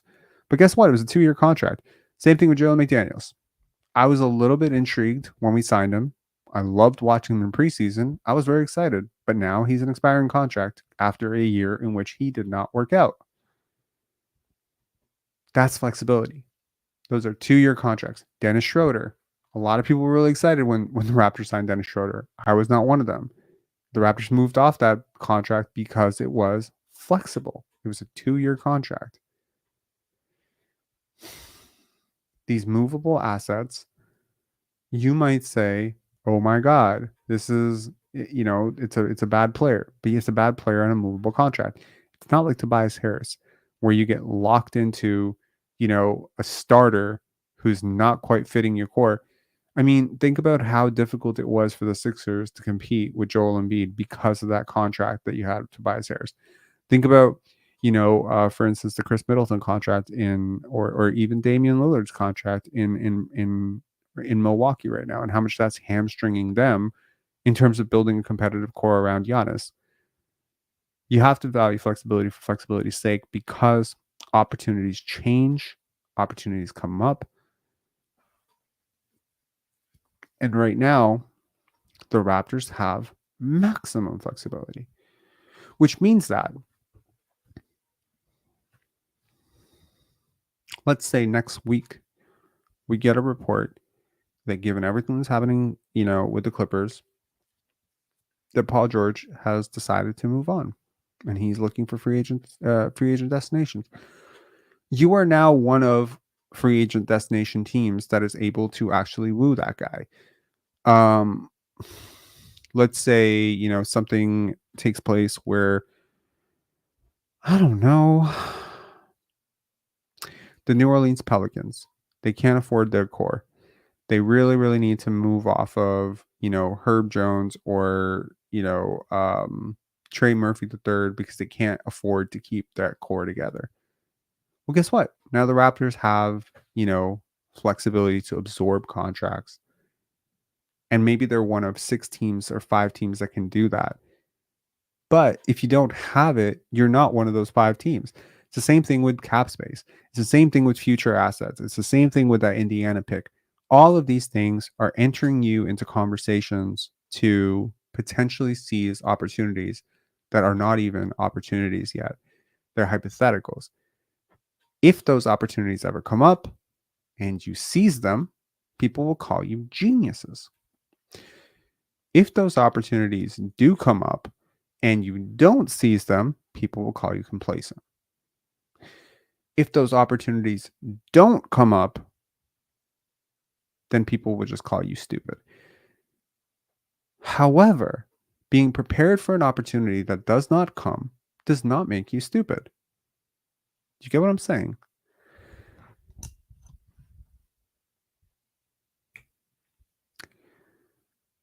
It's a different school of thought. It's a different philosophy. But going out of your house every single day, dressed in the attire for the job you want, as opposed to the job you have, showing up as your best self to parties, regardless of knowing who is going to be there and who sees you. This is a win in my book. Flexibility is a win in my book. I went back and I listened to one of my old lives, and actually we're gonna listen to it because it's hilarious, and I have to play this out for you guys because it is really funny. And I was listening to it today, and I was just like, I wonder what I was saying about things back when, and it's. I think some of you remember this. It was not my proudest moment, but it was hilarious, and I think it kind of goes to what's going on with the Raptors right now. Hang on, I'm gonna find it. I'm gonna find it and I'm gonna play it. And we're gonna find that timestamp. It's hilarious. I literally called it the worst call-in show, or the call-in show from Hell, or something like that. I think some of you will remember it, but yeah, let's find it.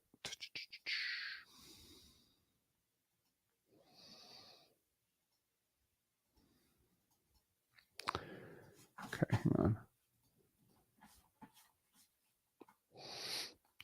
But basically, my entire gripe with what was potentially happening last year was simple.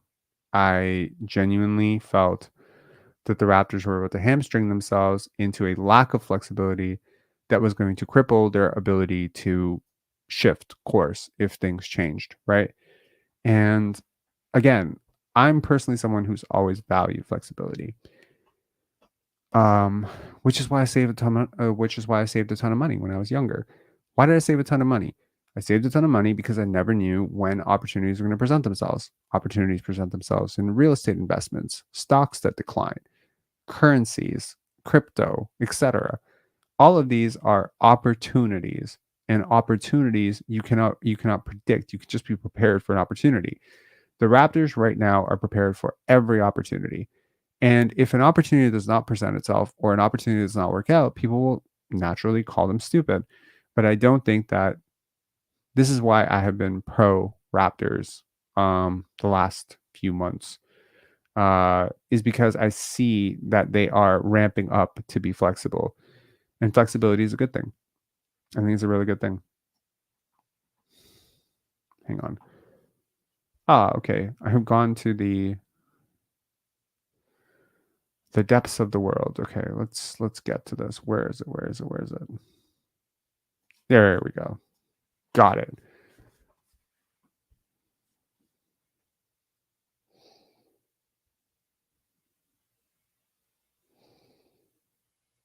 Here we go. Okay, I'm gonna pull myself off. This is gonna be funny. Enjoy.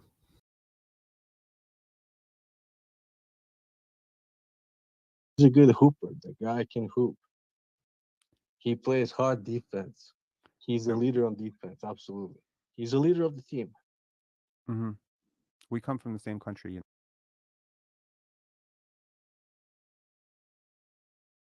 And where you're coming from, but it makes more sense to build around a player who's from a country that no problem. Absolutely. You're entitled to your opinion. What do you disagree about specifically? You think he I don't. My nephews you don't are. consider a million different topics, but I really enjoyed it. Thank you so Okay, much. cool. Take care. Cheers. Have a good one. Neba, what's up, man? Oh, hey, man. How are you doing? Yeah, I just want to say I really love Pascal Siakam. And I disagree with you about Pascal, unfortunately. For sure, I do. There's no problem. Absolutely. That you're entitled to your opinion. What do you disagree about specifically? You think he is a better player than I think he is? Well, for one, I think he's an international player, right? Okay. What does that mean? You mean because he's from Well, Cameroon? What does that matter to me? because it matters. It matters Why? a lot, you know. Why? I think NBA is going in a different direction. There's going to be a lot of players from, different parts of the world, right? Okay. So building around Siakam, I think it's smart. I think it's wise. It makes a lot of sense. It's I building understand around where you're coming international. from, but it makes more sense to build around a player who's from a country that has a huge NBA following. Like, for instance, it made sense to build around Yao Ming because every single player on your team is going to get voted to the All-Star game. That's, at one point, Shane Battier almost got voted to the All-Star game because he was on the same team as Yao Ming. It's completely different if you're talking about a player from Cameroon. I mean, this is not disrespect to Cameroon or Canada or whatever. There's just bigger countries with bigger basketball markets. If you're talking about this from the But it's perspective of Africa. tapping It's into a different Africa. market, Let's talk about that. Let's talk about Africa. Let's talk about Masai Ujiri what and about his it? impact and what he's all about. He's huge in Africa. He has like Giants of Africa program. What does that That's have what to do he's with all about. anything here? I mean, I appreciate the He's Giants of gonna Africa. build. That's how he's building a team. That's what he's doing. I'm just gonna stop you 1 second. If you are about to go into the Masai Ujiri is drafting these guys because Masai Ujiri is African tangent, we're gonna call this end. Why? Of Well, this no, call. no. It doesn't matter. You call it any way you want. Does not matter. I'm just talking about what he's trying to do. He's building a team. Yes, Right? he's building a team, but please do not say that he is building this team this way because he's African. Oh no, no, no, no. I wouldn't do Okay, that. thank God Absolutely you're not. not saying that. Okay. Oh no, no, absolutely not. But I'm trying to say that he's doing a good job. Pascal Siakam is something you should build around, Mm-hmm. right? And Oh, how about Fred? I love Fred, man. oh my God. I honestly do. I really do. Look, I Mm. come from Serbia. I live in Vancouver, Canada. I watch basketball. He's a good hooper. The guy can hoop. He plays hard defense. He's a leader of defense. What? He's a leader of the team. Mm-hmm. We come from the same country, you know that? Did you Oh, know this? cool. Gotcha. Yes. Gotcha. Yeah. I mean, look, I get where you're coming from. You like Fred, you like Pascal. Do you have anything else to say? Yes, I love Jakob Pertl too. Great. Pertl is a good addition. Come on, he was awesome tonight. 30 points and 17 shots. Come on, that's a great game. That's a good pickup for us. He's an international player too, and he's Pascal's best friend. He's Pascal's best bud. I don't care. Like, I mean, to me, this All right. like, to me, it's like there You are don't levels. want to There are you levels don't to want this. debate. You're not ready for debate.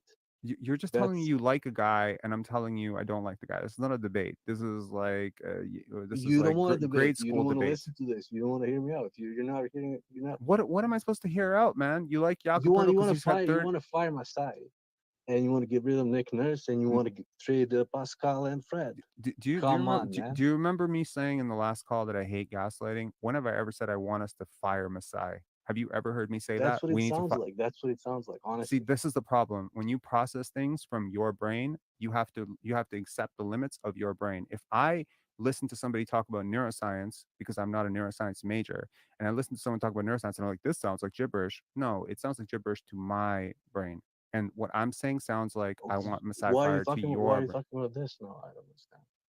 Exactly. We're talking. I want to talk. That's the basketball, point. That is yeah, the point. that's the point. Did you come on, man? What are you trying to say? Oh My my brain God. is not as good as your brain. Yup. I'm not saying your brain is not as good as my brain. I'm saying you have to accept the limits of your brain to say that if you think that I'm saying fire Masai, find me one fucking time I've ever said in the last 12 years fire Masai or 11 years. That's the ultimate goal. That's what you're getting at. Come on. I think it's I'm much getting more trolled. complicated. It's not Am that I easy. am I getting trolled? No, I mean that's what I got Are from you your serious? last video. You're a I real mean- human. You're a real human being in the real world. This is actually happening. Like you exist, and you believe that based on everything I've said about how much I admire Masai Ujiri, how much I look up to Masai Ujiri. I've met Masai Ujiri. You think that I want Masai Ujiri fired because I disagree with moves he's made over the last 4 years? You think I want him fired? You think that No, I he think has a great program. What he's doing, other teams are copying now, right? So he's onto something. It's good. I look, think I'm not he denying has- he's good. He's very good. He's very good at his job, but he's made a lot of mistakes over the last 4 years, and I think that it's okay to be critical of that. I think Pascal Siakam's a hell of a basketball player, really good basketball player, but I don't think he's a top 15 player, and I don't think you can win without a top 15 player. I would be very happy to if you want to actually have a debate, find me a team that has won without a top 15 player. No. Find me a team. I want to see what's the option? What are you trying to say? What you're saying? Rebuild He's not good. So around trade him. You're trying to say Scotty. trade him. Yeah, I Is would that the rebuild bottom around. line? Yeah, I would trade Siakam. I would trade Fred. Yeah, I would. I would build around Scotty, OG, and a boatload of draft picks and good role players that actually work. I'd be agreeing to be bad for a couple of years on the upside that I could develop Scotty into a really great point guard because I think his upside is higher than everyone on this team. Yeah, I do believe that. And I don't believe that the gap between OG and Pascal is as big as people want it to be because there is a gap of 3.5 years of age. And I do believe that OG is a better defender.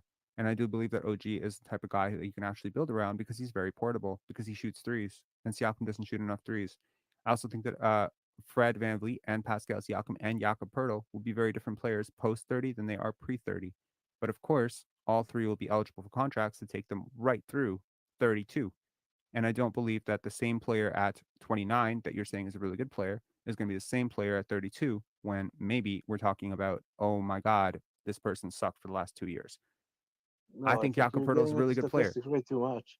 Hmm? And you got to have some emotions here, and you got to trust the eye test. I am watching the games. I'm not just And going by there's numbers and analytics. like today, Numbers and today, when you analytics watch say the game Jakob today- Poeltl is one of the best. Jakob, look, statistically, analytically, Jakob Poeltl is one of the best centers in the NBA. Problem is, analytics don't matter when you're talking about actually watching the game. You actually have to look at what places on the court does he occupy. Is he making life easier for Scotty Barnes, you think? Who? Jakob Poeltl. By occupying the paint and being in the dunker spot consistently, even though Yeah, but he was playing picks, center. He was playing different positions. Now he can play just one position. I'm talking about Barnes. And it helps just organize the starting five, right? And someone will go to the bench, and you have a center now. You have a starter. They traded for a starter, so I mean, it's a good move. They got to start. They got I the starting prefer center. centers who shoot, and you're someone who comes from Serbia, so you should be very familiar with centers who shoot. Are you familiar with? Yeah, I'm familiar. Ivica Zubac, Not Nikola Serbian. Jokic, Nikola Vucevic. Not Serbian. Interestingly enough, you just named a couple of players who aren't Serbian, but good stuff Portland, there. who's in Portland? Yusuf Nurkic. Not Serbian. Nurkic is Doesn't- Bosnian. Exactly. These are all starting centers, and they play a major role, and they have really good contracts, and they're All right, doing man. well. Cheers. I appreciate you calling in. Cheers to man. you too. Yeah. It was a pleasure, real pleasure. Cheers, bro. Cheers. They don't say ciao. Okay, Steve-O, what's up? Not my high point. Not my high point.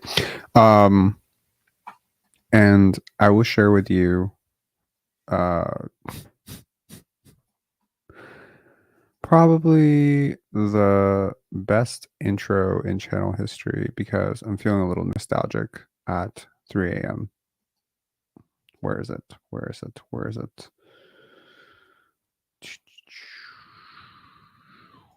There we go.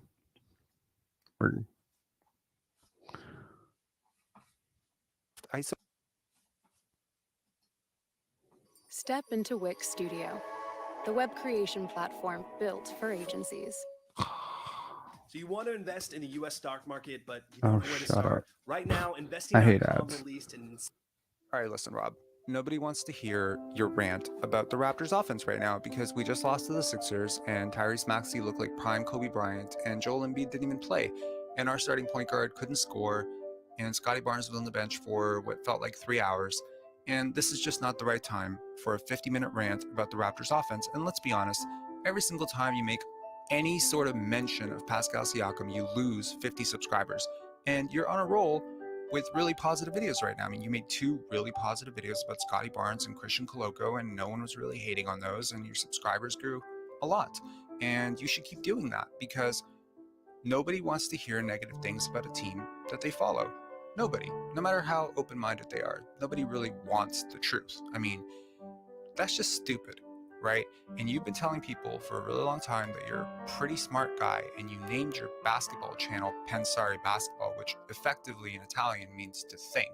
So technically you're ripping off Thinking Basketball. Side note, there's no way that you're stupid enough to make a 50-minute rant about Pascal Siakam not being a real superstar and the Raptors offense being broken and how Scotty Barnes needs the ball more right now. Like, that would be really stupid, right? Do it! Yeah, I'm going to do it. I'm going to do it. If you're new around here, my name is Robert. This is going to be a rant on basketball. Hit subscribe, hit like, grab your coffee. Let's get to it. Things have changed a little bit. Interesting. Okay. So I was feeling a little nostalgic. I wanted to go back and just see how the hell we got here. A 48-point beating by the Minnesota Timberwolves will make you a little bit nostalgic sometimes. Look, man, I didn't complain so hard about what we were doing last year to then, die on a 48-point loss to the Minnesota Timberwolves in which basically a non-NBA player started and played 31 minutes for you. I just think the Raptors, honestly, their process, it doesn't need to be so disgusting. Like, do you remember that Office episode where Andy Bernard knows that he's about to be promoted to boss, and he comes in as the janitor, and he's like this disgusting guy, and everything is about this big payoff, and he's just like really making an ass of himself. And Aaron says to him, I understand that you've got this big savory moment at the end, but just remember, like, some of these moments are going to be kind of hard to undo later on. So calibrate. I feel the same way. You can lose games. I just don't think you can lose games for 48.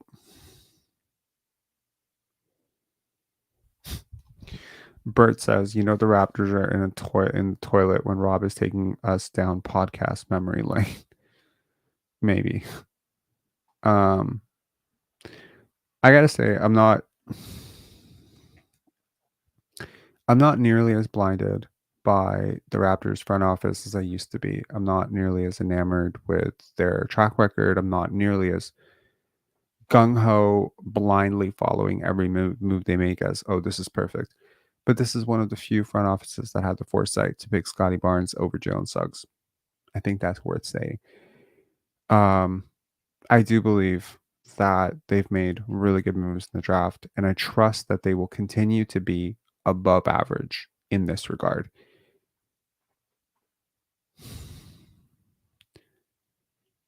I think when you study numbers as much as I have in my life, you learn that usually being successful is almost always about being 3% more right than other people.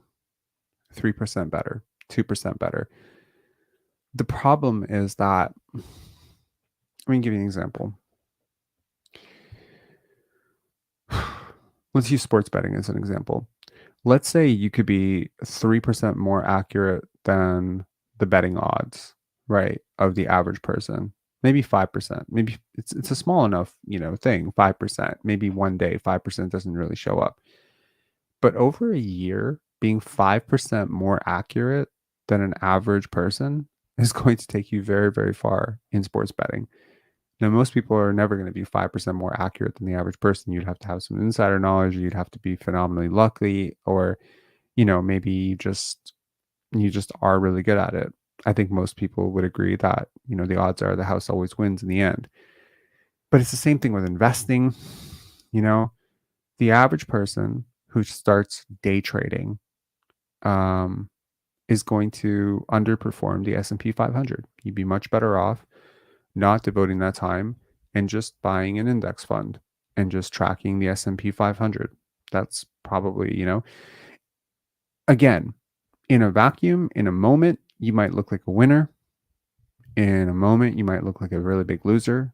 You bought GE and then General Electric fell 22%, and then you're holding it for a year waiting for that 22% to recover. But over 20 years, you day trading is not likely to yield better results than the S&P 500. That's just that's the data. But what if you could be 5% better than the S&P 500 every day? Holy shit. You'd be very rich. That's how I look at the Raptors. It's not every move. It's not every signing. It's not every trade. It's not everything. But I think that this team is 5% better than the average front office at making basketball decisions. Does that mean that the 6th overall pick is going to be a superstar, that they're magic workers? No. Every team misses on 6th, 7th, 8th picks. All of them. Even really good GMs miss. I mean, they just hit so often that you don't talk about their misses. Is Ousmane Dieng really turning heads over in OKC? You want to go take a look at the number of players that they picked over Ousmane Dieng? We give Sam Presti a lot of credit, right? Don't we? We do, right? How many times did Sam Presti pass on Alperen Şengün? Do you think that Alperen Şengün would look really good in OKC right now? He missed him. How many teams passed on Jokic? How many GMs should be fired for that? Again, it's really easy to look for reasons that other people are stupid, that other people are wrong.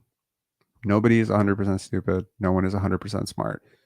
What you want to be is 5% better than the average, 5% better than the, running average. I am not perfect in my basketball takes. I'm not going to be perfect in this draft. I'm going to tell you that this player is really, really good and he's going to be bad. And I'm probably going to tell you this player is really, really bad and he's going to be really, really good. What I can hope for is to be 5% better than Sam Vecini and 5% better than Jonathan Cavoni. And dude, that 5% is going to take so much work to be one day better than those guys, 5% better than those guys who devote all year to the draft, guys who have inside access to these players, meet these players, attend the combine.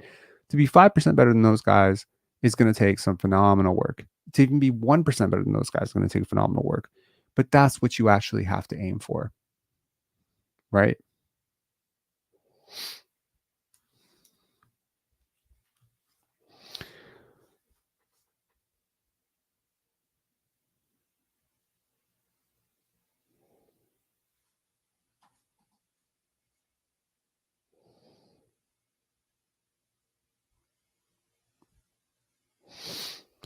I wouldn't necessarily say I agree with that, but yeah. Hey Rob, watch The Matrix to cheer you up after all the losses. Is 25 years old today. That's crazy. I didn't realize The Matrix is 25 years old. That's crazy. Anyways, so whether in life or in basketball, whether running a team, whether, again, nobody makes 100% of their shots. I think it was like really interesting. I don't usually agree with anything that Gilbert Arenas says. I find him to be kind of obnoxious personally and not a fan. Partially, I think I'm not a fan because I'm a really big fan of Kwame Brown, and Kwame Brown seems to hate him. So maybe that's just me kind of piling on to that. But he had this really good quote that I think it's worth repeating. He says, most nights when you take 17 shots, you're not going to go 17 for 17, and you're not going to go 0 for 17. So your result is going to be somewhere in the middle. You're going to be either 5 for 17 some nights, and you're going to be 12 for 17 some nights. So why would you spend time being super upset about 5 for 17? I think most of us grew up believing that we need to torture ourselves for mistakes that we make, right? There has to be some element of that. I'll share with you something really random. I dropped something yesterday that was of significant value, sentimentally and so on. And I felt really bad about it. I felt really bad that I dropped it. It felt like a really dumb thing. It was being a little bit careless. There was a lot of stuff around. I spent the entire 24 hours following that accident in which I dropped this glass thing that broke that was of great significant sentimental and monetary value. Some monetary value, like $60, but it's sentimentally worth a lot. So I dropped this thing. I chipped it. It's not repairable. Probably got it. I have to gut it. And in that moment, I was like, okay, it's an accident. Accidents happen. It's fine. This doesn't say anything about you. It's fine. Move on. But I didn't move on. I tortured myself for the rest of the day. I made terrible decisions for the rest of the day. What did I do? I ordered Domino's pizza, which I know is not good for me because what is it? The 3 poisons: sugar, salt, and flour. I'm pretty sure Domino's pizza has all 3 of those 3 poisons. So yeah, that was not good. I went downstairs and I got myself a sugary juice drink. Also not good. Then I went grocery shopping this morning, got ice cream, and got Pringles chips. Ate an entire, tub of Pringles chips. Thankful. Also drank a whole bunch of wine last night as well.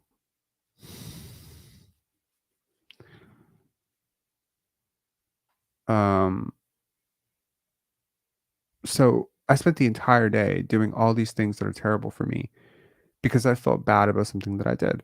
So I think most of us grew up with this idea that when we do something bad, that we get punished. And when the people who used to punish us are not there anymore, we tend to punish ourselves. We punish ourselves in a myriad of ways. We punish ourselves by doing things that are bad for us. We punish ourselves by maybe, avoiding things that are good for us, right? Like maybe going out to the park and, getting some sunshine and, going out with some friends is a good thing for us. Maybe it's good for our mental health. Maybe it's good for whatever. Jordan saying, Rob, just curious because I've never asked you or seen anyone else ask, how old are you? My guess would be 30 to 33. I am 36, turning 37 this year. Thanks. So yeah, so I guess that's what I'm saying. Like, I'm saying that if you always operate under this premise of bad equals punishment, then you will use that paradigm in all aspects of life, including the sports teams you follow, including everything. And so Bert saying, we punish ourselves by withdrawing from those we love. Correct. That is another way, and there's all these things. And so in order to change our mind and our life in any significant way, I believe that we need to reroute some of these connections that we have in our brains between, okay, I made a mistake. I dropped something. This sucks. It's not my fault.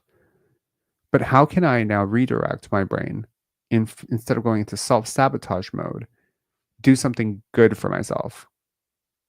It's almost like, how do you compute that? Why would I do something good about myself after I just made a mistake? This doesn't make any sense, but it makes a ton of sense, actually. It makes a ton of sense because the mistakes that we make are good. Mistakes are good. Mistakes are great. And this is the undoing of childhood trauma that some of us need to unwire. Mistakes are good. Mistakes are good. Risks are good. Taking risks is good. Being forward thinking is good. I've talked about this before, but the way to success in life and in basketball, as an executive, as a coach, whatever, is to be contrarian and to be right. Super important. The more often you are a contrarian, the more often you are going to be significantly wrong. However, it is the only way to ever be successful. You have to zig while others zag. You cannot go with the flow on everything. You just can't. Okay. And I think that that's an important thing. So as long as the Raptors continue to have original thoughts, as long as they continue to execute on them, as long as they do their due diligence, I believe that this team will consistently and continue over a long enough sample, not this bad 3-month stretch or this good 2-year stretch. I'm saying over a very long sample, they will outperform the league by 5%. When you start compounding the interest of good decisions, being 5% better at making good decisions over a span of 9 years, you know what you get? Championships. That's what you get. You get championships. Because as much as you want to say that Sam Presti, or Danny Ainge or this guy or that guy or any of these guys are visionaries, they're just 5% better than everybody else. That's all it is. They still make mistakes. They all do. Okay. But they're 5% better. And again, over a long enough period of time, like consider the narrative around Masai Ujiri, in 2016. Why won't he trade DeMar DeRozan? Why is he doing this? Why won't he fire Dwayne Casey? And it's like 3 years later, all of it came true, right? Again, it's all about the 5%. So I think like this is something to implement in your own life as well. Sorry for this, sort of like existential and somewhat random, ending to this live. This live started out with me having trouble breathing, and this live has veered into nostalgia and all this stuff. But yeah, games like this, they stir up a lot of emotions. But I wanted to share that, and I want to thank everybody who's up, 3:40 in the morning. Jordan Lalonde saying, "Don't say sorry, man. These are the best parts, for real." Bert saying, "These are my favorite moments of your podcast." Thanks a lot. Appreciate it, guys. Yeah. I mean, I just think that for some people, again, consistency, because these lives so consistently veer into inconsistent territories and strange, tangents, that maybe that is why some people like listen to the end. That's really cool. Anton Miguel saying, "I'm 23 and I have no idea what to do." That's great. That's a good thing. Embrace it. I don't know who told you that not knowing what to do is a bad thing. I don't think it's a bad thing at all. It means you have possibilities.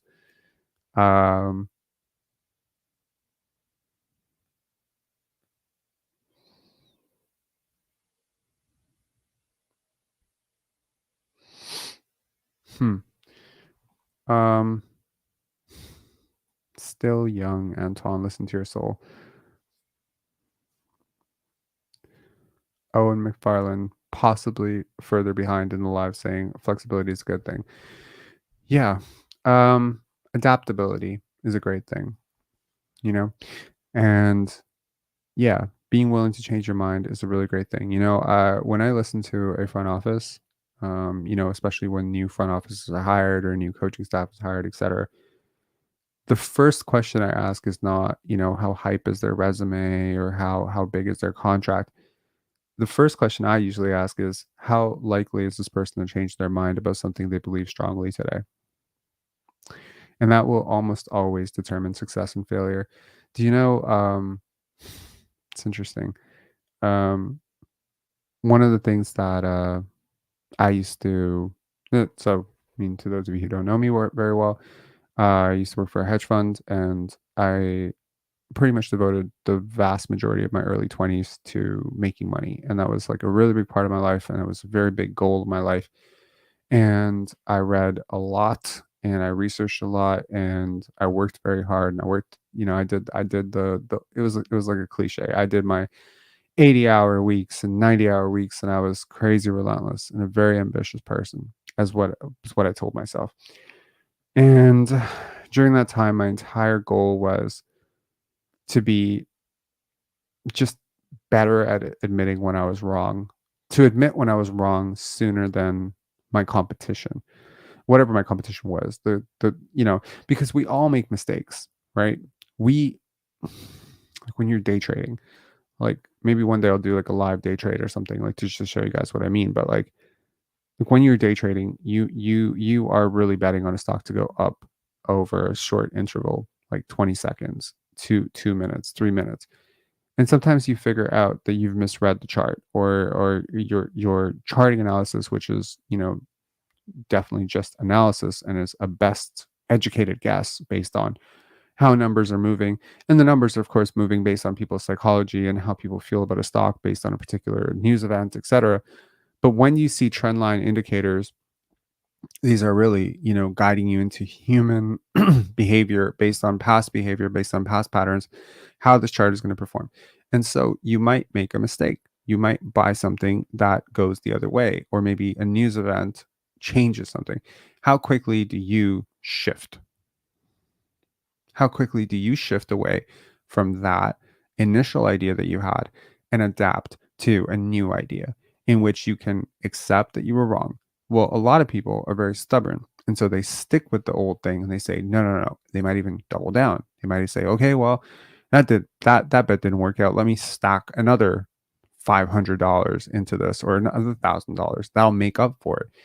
This is where I think this human psychology weakens a person's ability to successfully make money, or successfully have success in anything, because we are often somewhat unwilling to admit when we're wrong. And so really, I think some of that has been implemented also into Minnesota basketball. Is, okay, you're not going to be right. You're not going to be right all the time. So accept that right away. Go into this entire situation saying you're going to evaluate these draft prospects and you're going to be wrong like 40% of the time. You're going to say this guy's going to be a star and he's going to end up into nothing. And you're going to say this guy's health issues are not an issue. And then he's going to, tear his Achilles, and you're going to be wrong a lot. So accept that, but be willing to change your mind sooner than other people are willing to change theirs. When you see enough evidence, don't let ego get into the way of it. That's I think where you find success. So that's where I look at the Toronto Raptors and I say, what I really found annoying last year was not that they traded for Jakob Poeltl, is that for the first time, I really sensed that this was the big blind spot of this front office, is that they are very slow to accept when they have fucked up. And I have seen a shift this year with this front office where they are no longer as slow to accept when they have fucked up. Dennis Schroeder is a fuck up, in my opinion. They may call it whatever. They may call it, oh, it was for a different timeline, with Fred and, with Pascal or whatever. No, it's just a mistake. It's just a mistake. If Dennis Schroeder was vibing with his teammates, and Dennis Schroeder was, willing to come off the bench, and Dennis Schroeder was, accepting of the bench role, and Dennis Schroeder was positive for team chemistry, Dennis Schroeder would still be here. You wouldn't have, eaten his contract for no freaking reason, because he was playing relatively well. He was so much of a distraction and so much of a net negative that you literally ate Spencer Dinwiddie's contract to not have him on the team. That, to me, is saving face. But they accepted that this is what was happening. They didn't turn away from it. They noticed that he was a net negative, even though they liked him a lot, even though Darko liked him a lot, and they changed. And I'm pretty sure, if anyone in the world was willing to trade for Jalen McDaniels, they would have traded him too. My point is, this is what proactive front offices do. You make a ton of decisions, you do your due diligence, you make educated decisions, but you don't bag hold. Stop holding the fucking bag. Once you saw Fred VanVleet's true colors, which, I mean, honestly, if you're really paying attention, was evident 2 years ago, move on. But the Raptors, in my opinion, allowed the nostalgia of the championship, the nostalgia of their relationships with him, to blind them. It's the same thing with Pascal. Once you saw that Pascal was not a superstar and that he was going to be paid like one, once you saw Scottie was, ascending into something, you needed to make a decision. You may delay it by a couple of weeks, but the Raptors delayed it by a couple of years. This is a problem for me. Jakob Poeltl is a result. Jakob Poeltl is what happens when you don't move on. Oh, I remember like Masai Ujiri the next day. It's like, I just, I was walking downstairs and I saw, Jakob Poeltl eating breakfast and it's like he never left. And it's like, oh boy, you're in too deep. You are in too deep. And you might think it's pretty egotistical for a guy on a, at 3:47 on a Raptors podcast, saying that Masai Ujiri is too deep. But I'm being honest. Like, this is what I feel. I felt like it's just too deep. You're too deep with these guys. You get too connected, too emotionally invested. And then, of course, you trade Precious Achiuwa and OG Anunoby and they do well in New York. And you say, oh, no, this is my worst dream coming true. I knew these guys were going to be great. Chill. It's fine. It's fine. It's all good. I am very happy with what the Raptors have done over the last 6 months. I do wish that they were losing more competitively. I do wish that they were using a little bit more, eye to potential with some of these 10-day contracts. I'm not really enamored with most of these guys that they're picking up, but granted, I don't know a hell of a lot about them. I am looking forward to the season ending a lot. I can't even tell you. I hate watching this team right now. Like, I really do. I really do. I'm just being honest about it. It is not fun to watch. It is not, because one of the major reasons we watch sports is we don't know what's going to happen. And it's like every night, I know exactly what's going to happen. This team is going to lose. It's going to lose, they're going to lose. And then the only thing I'm really sitting there watching for is how spectacularly are they going to lose? And how many points is Jordan Nwora and Jalen McDaniels going to score? I don't care, I look forward to next season. I look forward to the draft. I think this offseason is going to be very interesting. And I, for one, am really excited to see what the Raptors will do with their newfound forward-thinking, quick adapting, flexibility approach. And, this team has preached flexibility forever. They've talked about, remaining flexible. But the truth is, when you're too emotionally invested in guys and you're not able to see them,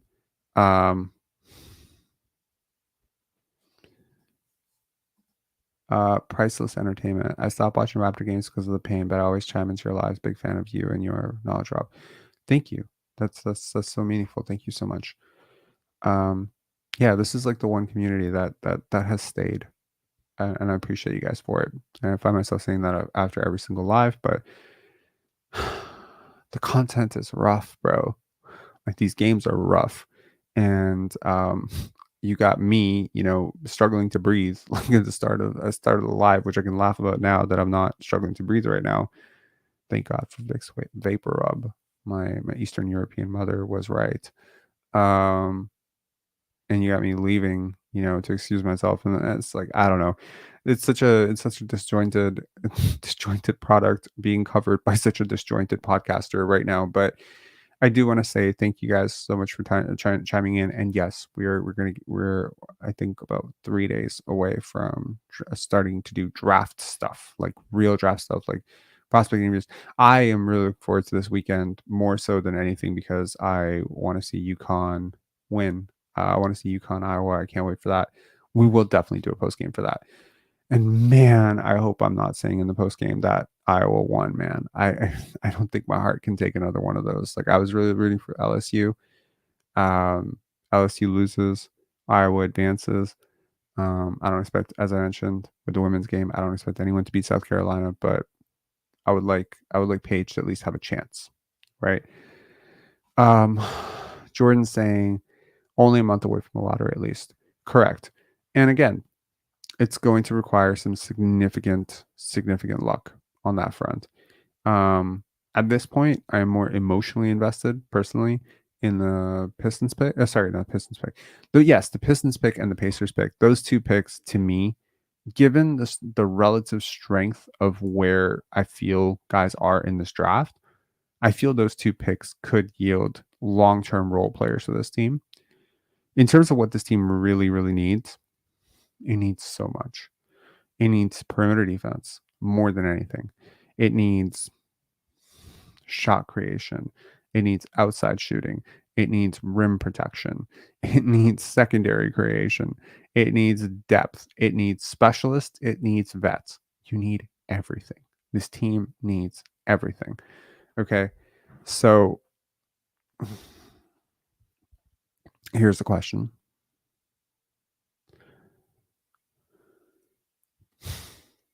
Would I trade Bruce Brown and 3 first-round picks to solve one question? Like, I don't know, honestly. Like, I don't know about trading all 3 picks, but I would really entertain trading something like Jakob Poeltl or something like that for a really big contract attached to a young player.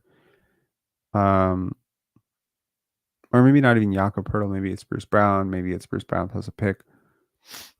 But I would really explore this concept of, because again, different schools of thought on how to build a winner. There's obviously like the Houston Rockets approach where you just sign a whole bunch of guys and they kind of carry you up a little bit. But I think there's really strong evidence to say that you should try to build from the middle with a young roster. You know, you should try to get those early playoff reps as soon as possible. I mean, OKC took their lumps last year in the play-in, I believe. And, you know, this year they've taken a major step up. The Raptors, because Scottie gets hurt, they don't have the chance to chase the play-in. But had they had that chance, it certainly would have benefited them next year to be able to play competitive basketball right now. I think there's different ways to approach this, but obviously, you know, at some point you do need development reps and you do need to take your lumps, because you're not going to just go from lottery team, NBA champion. It's never going to be that way. And so the sooner you start that process, the better. And I believe the Raptors have started that process. Final note I'll say is, and it's interesting. I was listening to Bill Simmons and Ryan Russillo podcast. I've grown wary of listening to Bill Simmons lately just because some of his takes are pretty ignorant, in my opinion. But one of the things they were talking about was football. And they're saying, you know, one of the increasing, let's say one of the side effects of us being so isolated and so individualized is that most of our growth in our sports from our athletes is also highly individualized. And so you have football players who may have like incredible individual skills, but then maybe don't understand the game as well. And I feel that this is true for basketball as well, where a lot of guys are going into gyms and they're, you know, working on their shot, or they're working on their passing, or they're working on their rebounding, or working on their body and conditioning, but they still don't really understand the game and how to read it. It's shocking to me when I watch a G League game. I see how many guys who can't make obvious reads, obvious passes. The fundamentals are broken. The Raptors are teaching fundamentals to players who maybe lack fundamentals, maybe players who don't understand the game on a super deep level. There are levels to this, you know. Emmanuel quickly does not see the game or understand the game the way Nikola Jokic and Luka Doncic and Shai Gilgeous-Alexander see the game.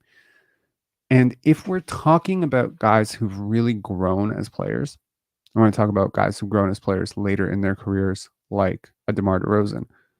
A lot of that expansion has been teaching the game. Consider DeMar's ascension from where he was as a Raptor to where he is as a Bull today. His expansion as a playmaker is massive. Do you know who taught him how to do that? Greg Popovich in San Antonio. That is where I'm talking about. what the Raptors are doing with Darko Rakovic as they're teaching the game. And I think that will pay dividends soon. Anyways, talk to you guys later. Have a good one. Make sure to hit like, subscribe, all that good stuff. Cheers.